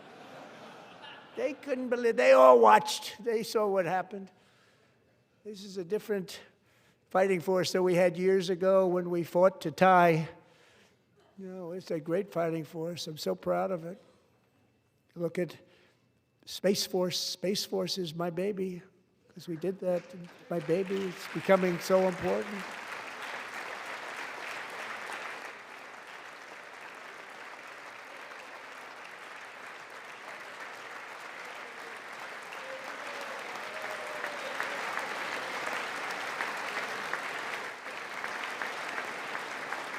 And America's armed forces overwhelmed all defenses and utterly defeated an enemy, good fighters, to end the reign of outlaw dictator Nicolas Maduro and bring him to face American justice.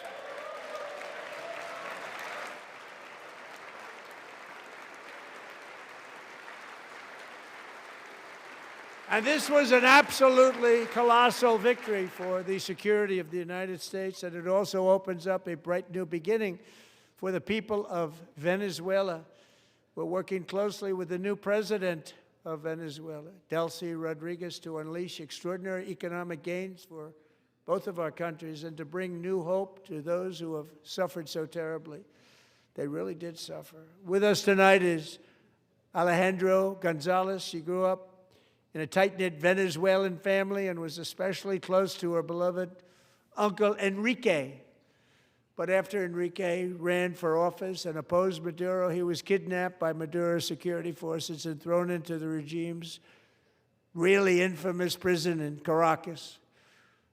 Alejandro feared she would never see her uncle again. She feared for her own life also.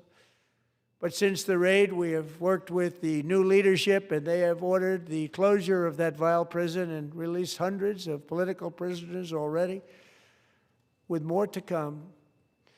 Alejandro, I'm pleased to inform you that not only has your uncle been released, but he is here tonight. We brought him over to celebrate his freedom with you in person. Enrique, please come down.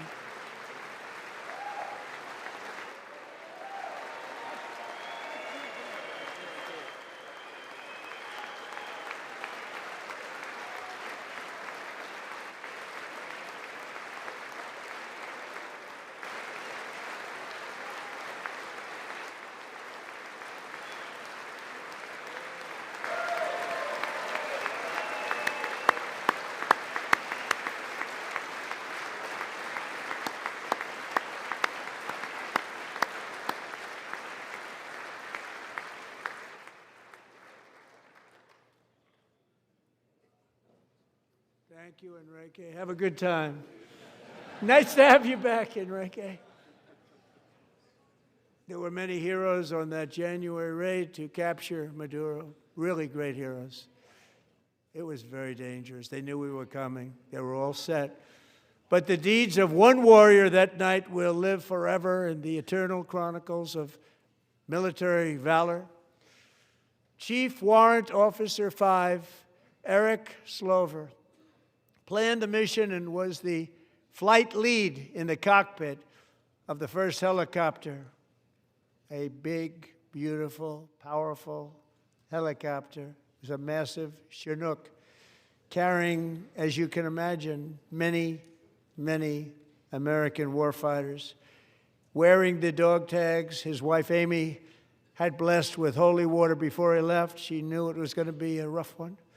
Eric steered the Chinook under the cover of night and descended swiftly upon Maduro's heavily protected military fortress. This was a major military installation, protected by thousands of soldiers and guarded by Russian and Chinese military technology. How did that work out? Not too good. While preparing to land, enemy machine guns fired from every angle, and Eric was hit very badly in the leg and hip, one bullet after another. He absorbed 4 agonizing shots, shredding his leg into numerous pieces. And yet, despite the fact that the use of his legs was vital to successful helicopter flight, legs are the most important part of flying a helicopter, to deliver the many commandos who would capture and detain Maduro was the only thing Eric was thinking about. Then, even as he was gushing blood, which was flowing back down the aisle, helicopter lands at a steep angle. The machine gun stood right in front of him. They were right in front of him, 2 machine gunners who escaped the wrath of the previous planes. Eric maneuvered his helicopter with all of those lives and souls to face the enemy and let his gunners eliminate the threat. Turned the helicopter around so the gunners could take care of business, saving the lives of his fellow warriors from what could have been a catastrophic crash deep in enemy territory. Only after safely landing the helicopter with all the warriors aboard in the exact right spot, which was vital to the mission. We probably would have had to maybe cancel the mission if that didn't happen. Eric told his co-pilot, also wounded, but not as gravely, to take over. I'm about ready to pass out. The success of the entire mission and the lives of his fellow warriors hinge on Eric's ability to take the searing pain. It was unbelievable what's happened to his legs of the bullets and keep on flying and landing and People knew what was happening. Everybody in the back of the helicopter knew because they saw the blood pouring down the aisle. Chief Warrant Officer Slover is still recovering from his serious wounds, but I'm thrilled to say that he is here tonight with his wife, Amy. Eric and Amy, come on in.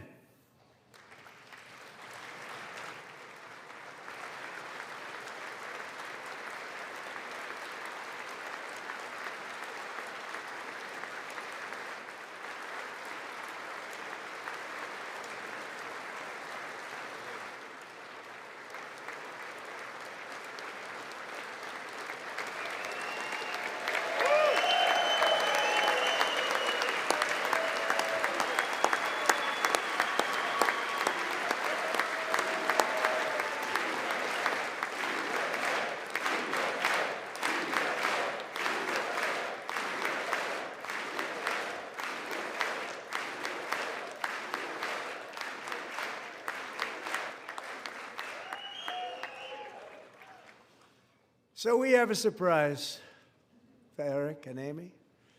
In recognition of Eric's actions above and beyond the call of duty, I would now like to ask General Jonathan Braga to present Chief Warrant Officer Slover with our nation's highest military award, the Congressional Medal of Honor.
Well, thank you very much, Eric and Amy.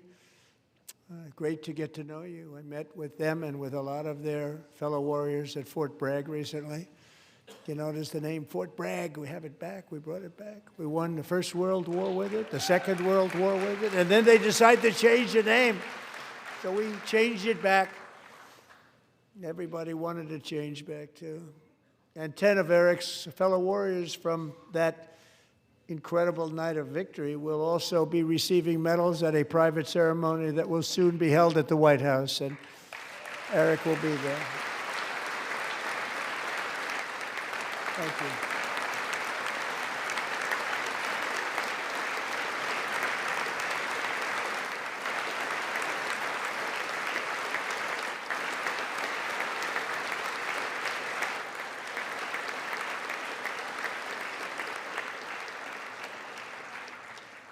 Thank you, Eric.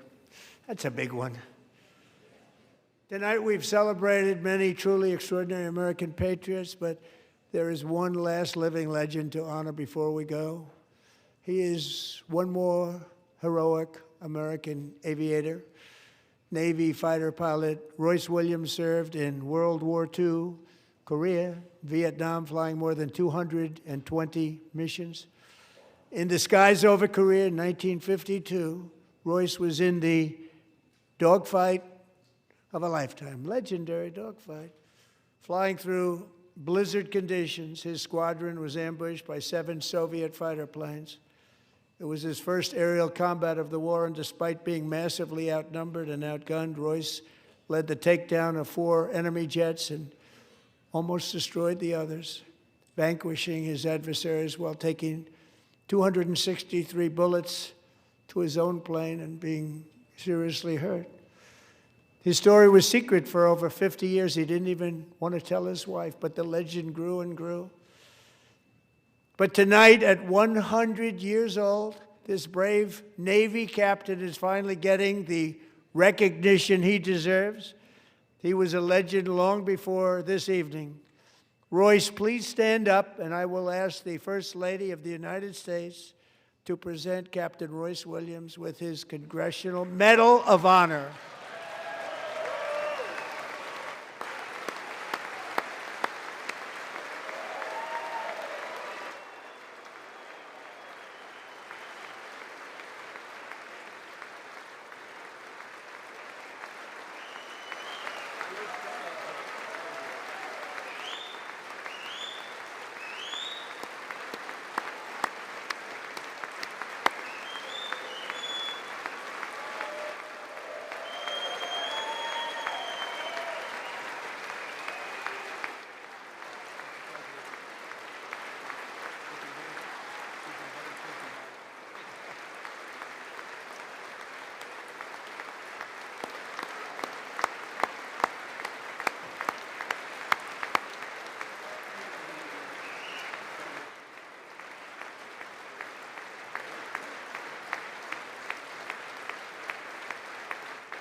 Thank you, Royce, and thank you, Eric.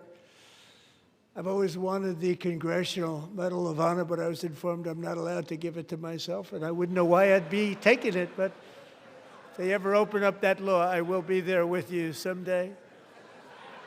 But you know, that's our highest honor, Congressional Medal of Honor, and that's a big thing, and it's an honor to be in the same room with you. Thank you both very much, Eric. Thank you.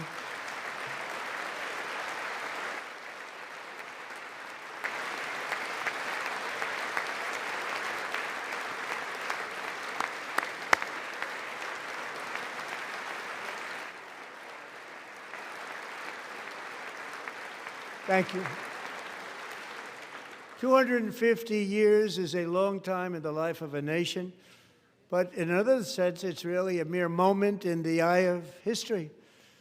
Two of the gentlemen we met in the gallery this evening took their first breaths 1 century ago, 100 years before that, on July 4th, 1826, the author of the Declaration of Independence, brilliant, Thomas Jefferson, drew his last breath. Just a single long human lifespan separates the giants who declared and won our independence from the heroes who stand among us tonight. Everything our nation has done, everything we have achieved, has been the work of those few great lifetimes.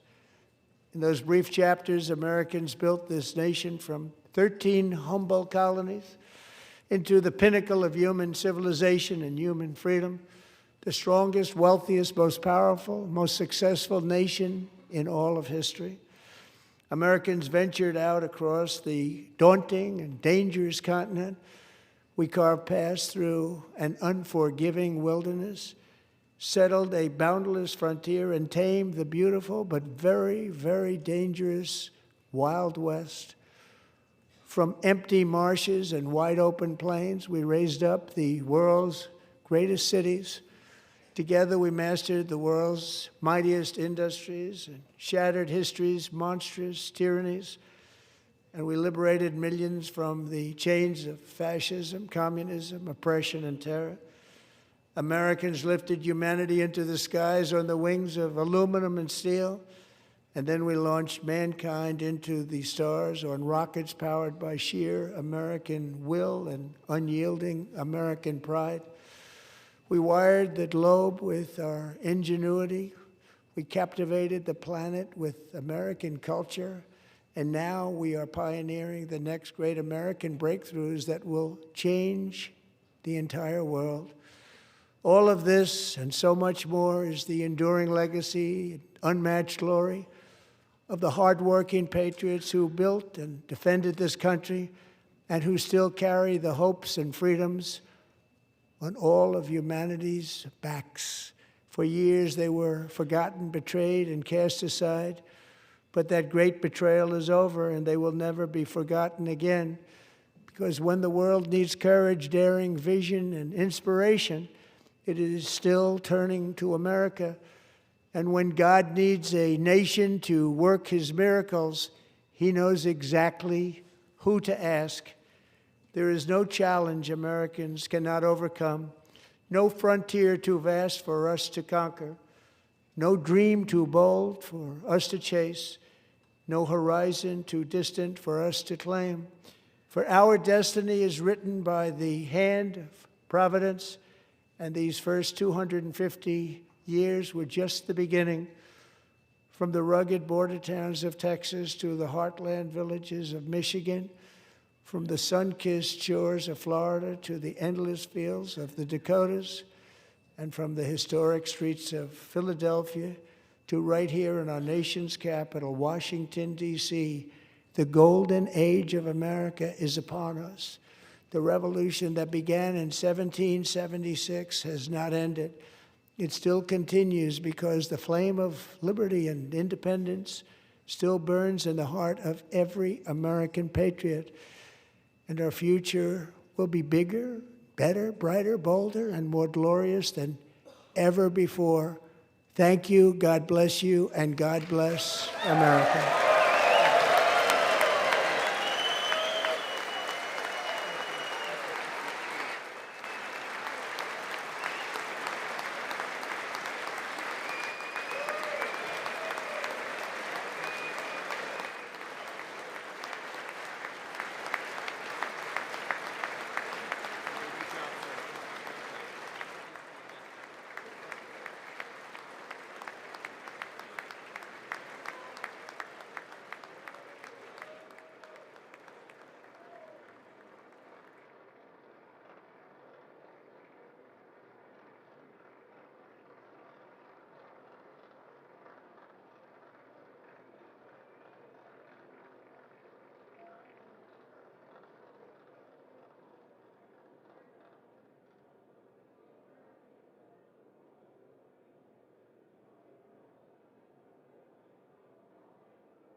All right. Wow.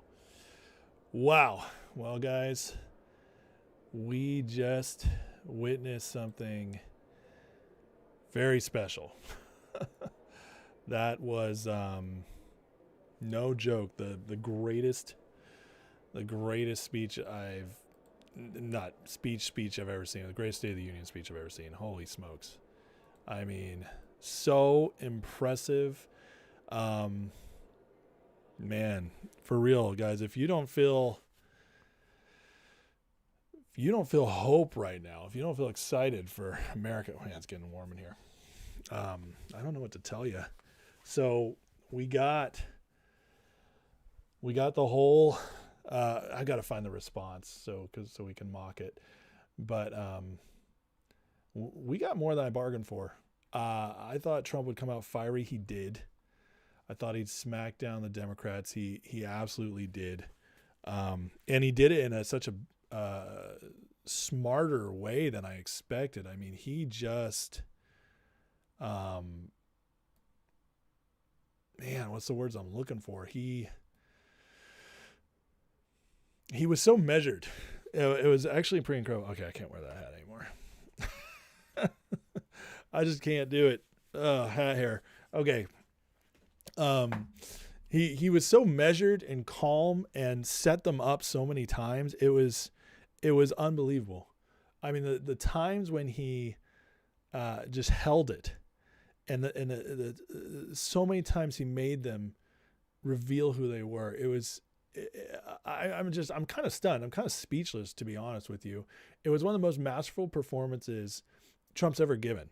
It might have been his absolute best performance. The only other time I'd say is maybe his UN speech last year. But that, I mean, even that had more of the Trump rage, which, you know, we love sometimes, but this was just so good for middle America, for those people who are kind of on the fence, to feel encouraged again. I mean, it's going to be very, very difficult for, let me find the response here.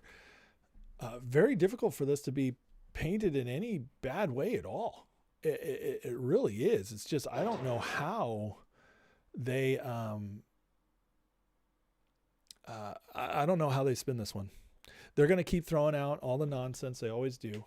To counter him, to go after it, but I just don't see how anything sticks. Anybody who watched this speech, if you love our country, you felt something good. You did. The stories were incredible.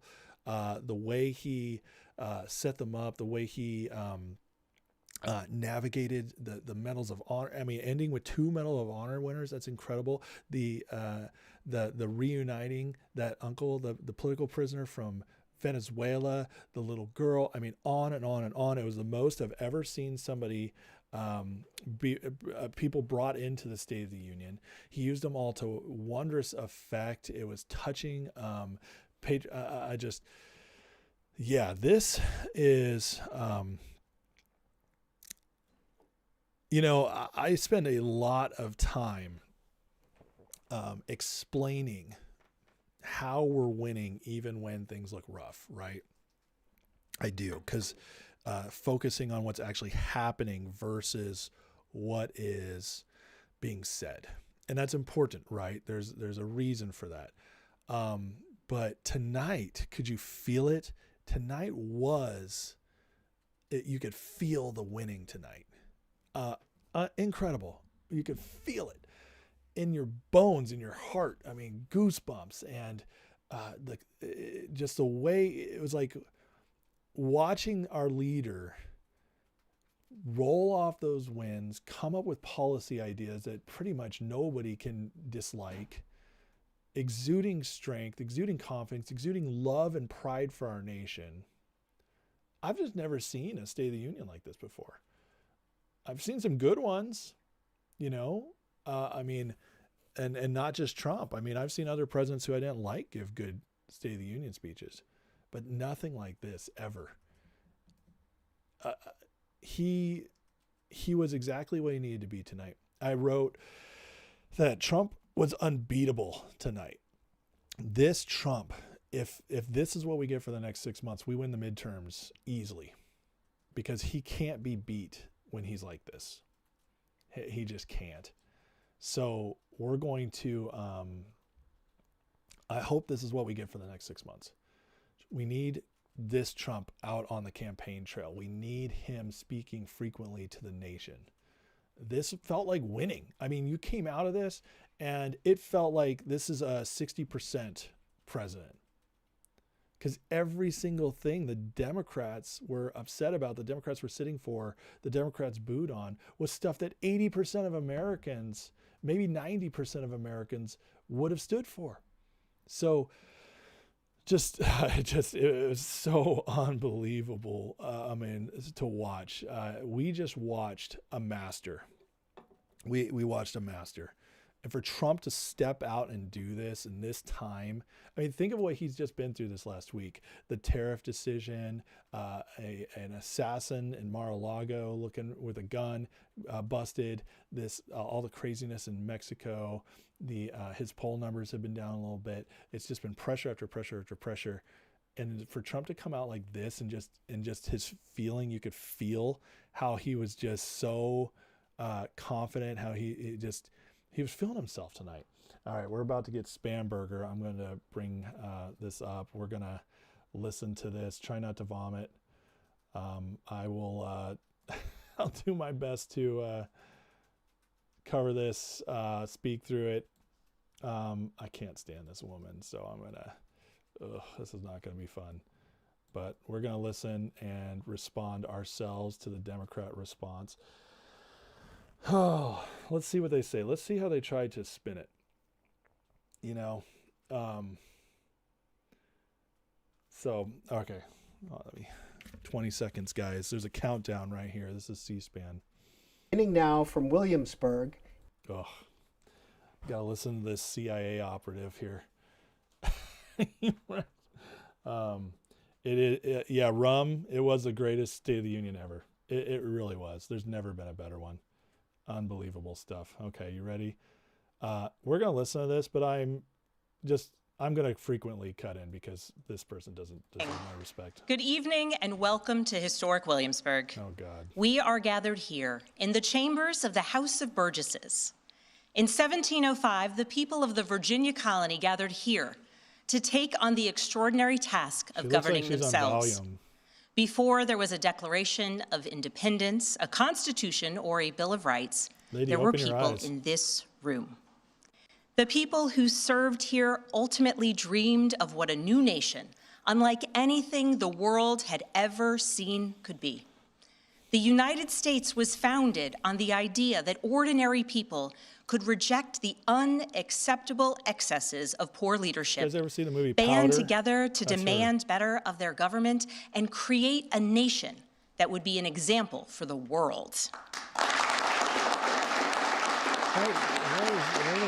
And this year, as we celebrate 250 years since America declared our independence from tyranny, I can think of no better place to speak to you as we reflect on the current state of our union. Tonight, as we watched our nation's lawmakers gather for a joint session of Congress, we did not hear the truth from our president. So let's speak plainly and honestly. And let me ask you, the American people watching at home, 3 questions. Is the president working to make life more affordable for you and your family? Yes. Is the president working to keep Americans safe both at home and abroad? Yes. Is the president working for you? Yes. As I campaigned for governor last year, I traveled to every corner of Virginia, and I heard the same pressing concern everywhere. Costs are too high in housing, healthcare, energy, and childcare. Whoa. And I know these same conversations are being had all across this country. Because since this president took office last year, his reckless trade policies have forced American families to pay more than $1,700 each in tariff costs. Powder. Small businesses have suffered, farmers have suffered, some losing entire markets. Everyday Americans are paying the price.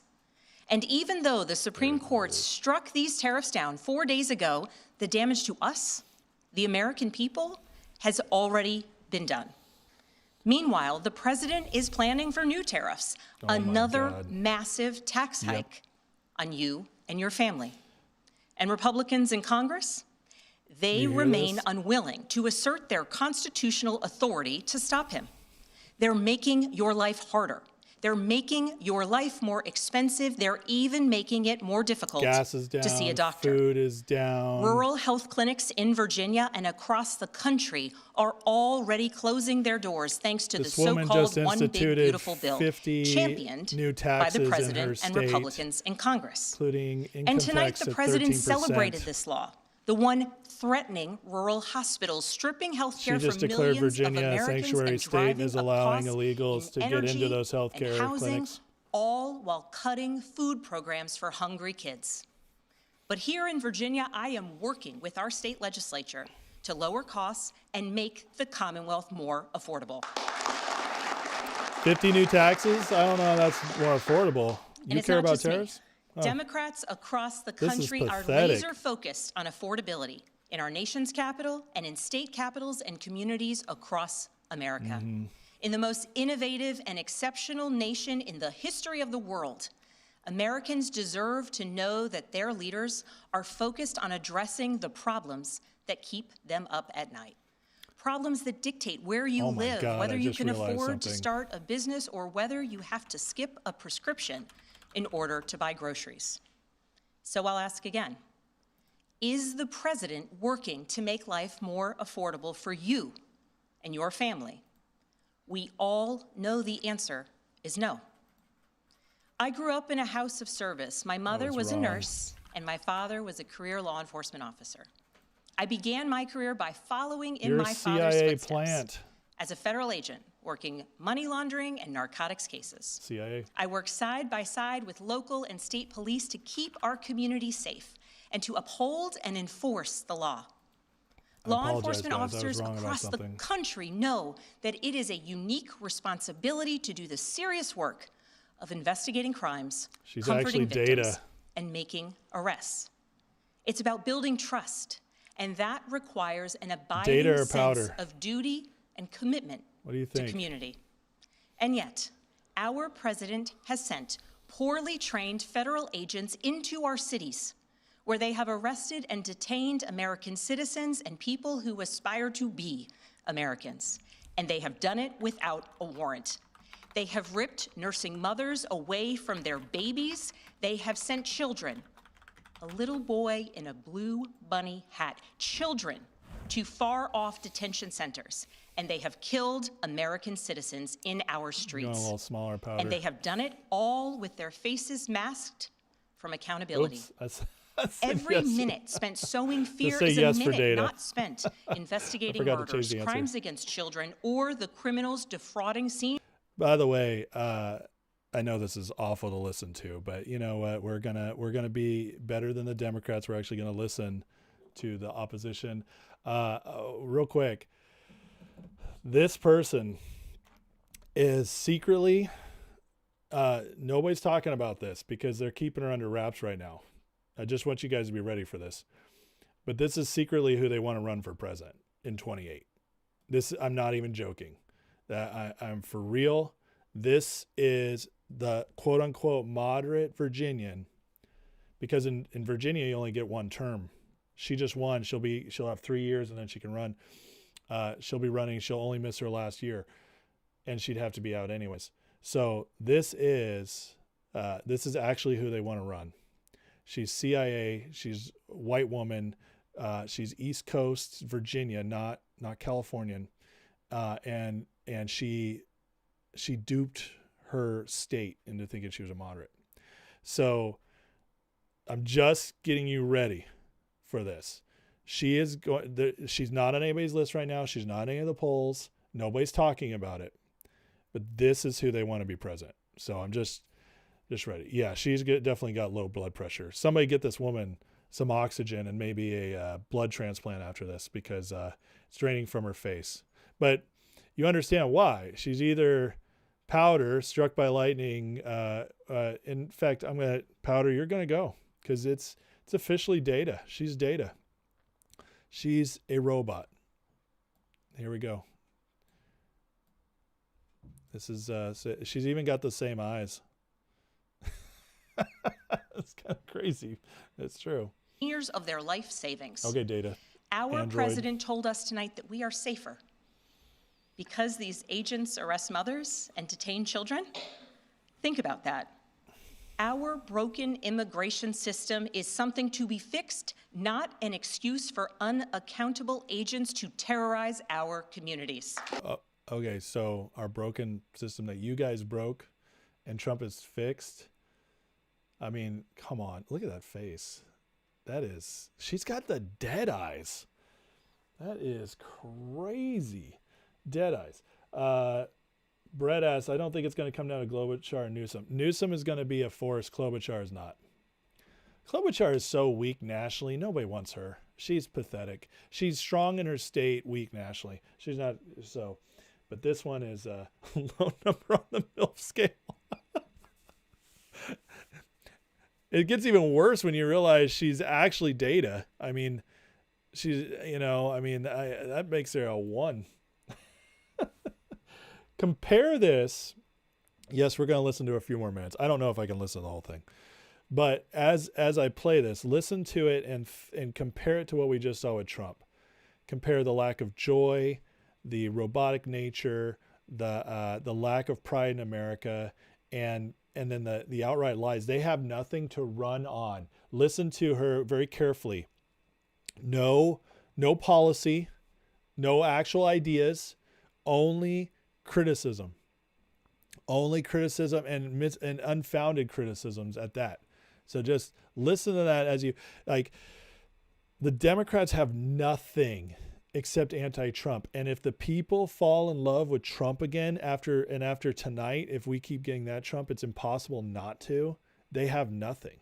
They are completely relying upon Trump being unpopular. And with what Trump's just weathered with Epstein and everything and all this psyops going on, I mean, he could come out of this so strong in the next few weeks. We're going to be watching that carefully.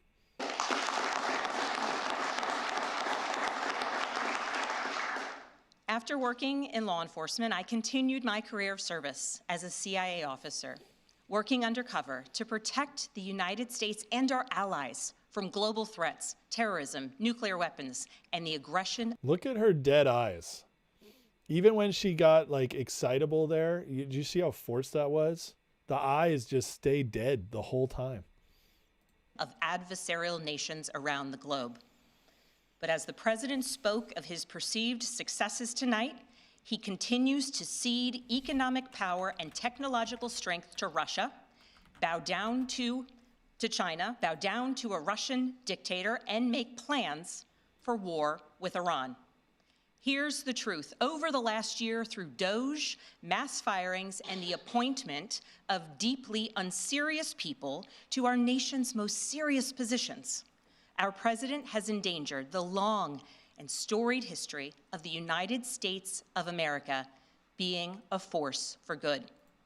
So I'll ask again, is the president working to keep Americans safe, both at home and abroad? This is so We all pathetic. know the answer is no. What? In his speech tonight, the president did what he always does. Always does. He lied, he scapegoated, and he distracted. He offered no real solutions to our nation's pressing challenges. Oh my God! He gave so many policies. This is so pathetic. He tries to divide us. He tries to. You know that Democrats are going to be watching this and eating up what she says, even though the lies are crazy. The lies are crazy. No policy ideas. By the way, I found a better picture that's more accurate to Brent Spiner. There she is. There it is. Okay, right there. Independence Day data. There we go. There we go. We hit it finally. Okay, that was driving me crazy. Okay, now I can calm down. To enrage us, to pit us against one another, neighbor against neighbor. And sometimes he succeeds. And so you have to ask, who benefits from his rhetoric, his policies, his actions, the short list of laws he's pushed through this Republican Congress? Somebody must be benefiting. Somebody must be benefiting. How about the American people? He's enriching himself, his family, his friends. The scale of the corruption is unprecedented. There's the cover-up of the Epstein files, the crypto scams, cozying up to foreign princes for airplanes and billionaires for ballrooms, putting his name and face on buildings all over our nation's It's better if you capital. just listen to her like this. This is not what our founders envisioned, not by a long shot. I like that better. So I'll ask again, Is the president working for you? We all know the answer is no. But here's the special thing about America. On our 250th It's much easier to watch anniversary, it this way, don't you we agree? know better than any nation what is possible when ordinary Now I'm citizens, starting to hear you. like those who once dreamed right to make some here sense. in this Yeah. room, Yeah, okay, I get reject it. the unacceptable Yeah. and demand more of their government.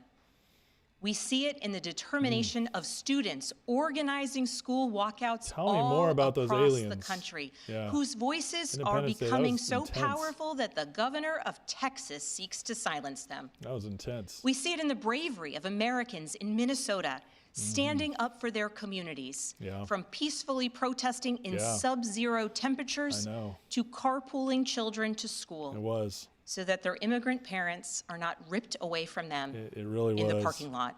Yep. As a mother of 3 school-aged daughters, I am inspired by their Are they bravery, all trans? but I am sickened that it is necessary.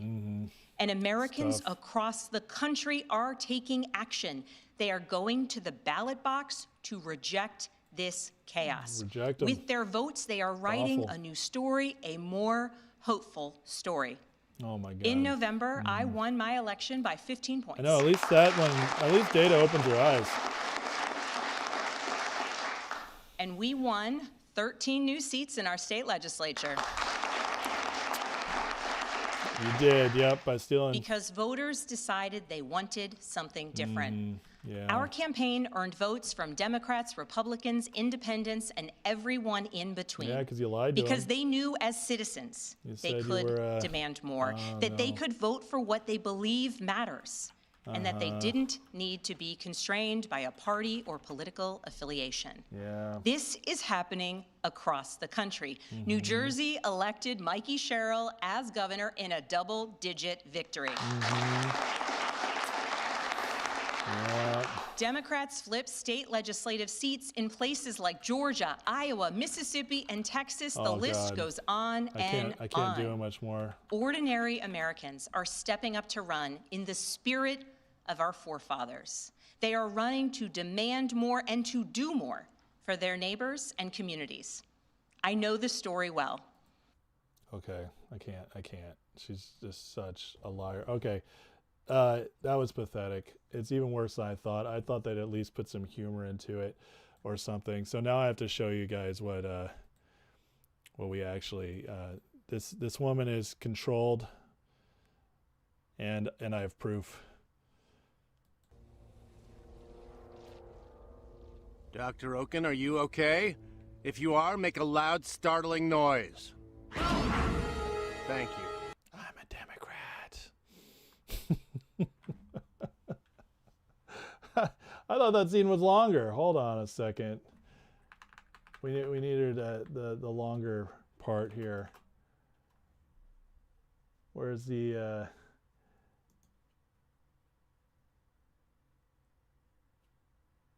Oh man, it was gonna be so perfect, but it didn't play the whole part. So mad right now.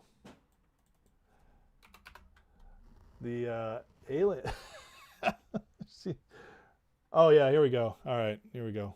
This is probably gonna get me busted on YouTube. I gotta do this in pieces here. But here she is. All right, here's what we just heard. Ladies and gentlemen, the Democratic response to the State of the Union speech.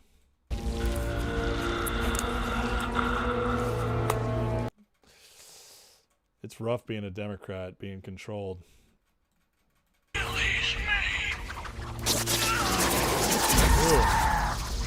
Ooh.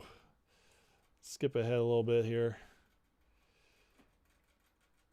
What do you got to say? What you got to say for yourself? No peace. Yep. Ouch. All right, well, we've heard the Democratic response to the State of the Union, and pretty much exactly what we expected it to be. I'll leave Abigail Spanberger up so that she just to honor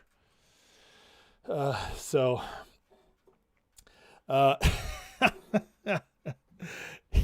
Oh my God. Those people are so pathetic. So, anyways, guys, let's end on a good note tonight. What a day. What a speech. Absolutely incredible. The Democrats are going to lie and lie and lie. They're not going to present any stuff, and they're going to depend upon stuff being psyoped over and over again. The Thomas Massey push, the Epstein stuff, even though the Epstein stuff needs to be figured out. I'm not saying it's a hoax, but I am saying the attack on Trump through it as a hoax. That's what we're going to see it the rest of this year. But I hope you guys after tonight feel better than ever that we're in the right spot. Trump did not seem afraid. He didn't seem stressed. He was ready to go. And again, I'm going to be rewatching parts of this because there's going to be the dismantling of the Democrats is wild. And we're going to have to just keep hitting that message. They showed us who they really are tonight. Last year, after the State of the Union, when they didn't stand for that little boy with cancer, it absolutely destroyed them. And they didn't recover for months. In fact, it took the Epstein files stuff and the whole Israel psyop to even put a dent in Trump. So we have a lot of hope, guys. We're in a very good spot. And I think that after tonight, my hope for the midterms just soared. Trump responded in ways he went above and beyond. And after all these years, it's very difficult for me to be surprised. But tonight surprised me in like the best possible way. So very excited. All right, let me catch up with you guys on chats, and then we'll call it a night because it's late and we've been streaming for almost 3 hours. Oh yeah, the movie was Independence Day #1 is awesome. We don't talk about the sequel. The sequel was completely an abomination. So we don't do that. So Uncle Henry says, so the CIA connected candidate won by 13 points. Yeah, it's very true. Make it stop. Everybody couldn't make it through the spam burger part. It was so cringe. So please please subscribe. Thank you guys. If you like the show, if you want to support the show, please get into the membership. I'd love to have you in the Discord. Love to have you guys on the members lives. Did a podcast for everybody yesterday. Love to get you guys in there. So if you want to join the channel, if you want to join and support the work I do, click that link in the description, or if you're on X, go to my pinned post, click that link, get a free month to the membership. Free month means Discord access, which is 24/7, people chatting it up in there, and then members lives, members podcasts. All right. So get in there. And if you like it after a month, you could stay in for $5 a month. That's it. So love you guys. Appreciate you. The greatest State of the Union ever happened tonight. And then we got Independence Day, alien doctor at the end. But you know what? There's worse things. Her pathetic response just is exactly what, hold on. Sorry. I got to fix it. Her pathetic response was a good sign. A good sign. I think they were rattled. I really do. I don't think they expected it to be this bad. So anyways, love you guys. Have a great night. Let's end in a prayer and then get out of here. So Heavenly Father, thank you for today. Lord, God bless all these people here watching. I thank you for them. And Father, just bless President Trump. Thank you for the great leader you've given us. Bless him, protect him, give him wisdom going forward, Lord. And just thank you, Lord, for the fact that we're getting our country back on track. I pray, God, that they have the wisdom to get more done this year, get us accelerated on track. And Lord, we pray for justice, peace, and prosperity to our nation like never before. In Jesus' name, amen. All right. Love you guys. Have a great night, and I'll see you all tomorrow. Take care.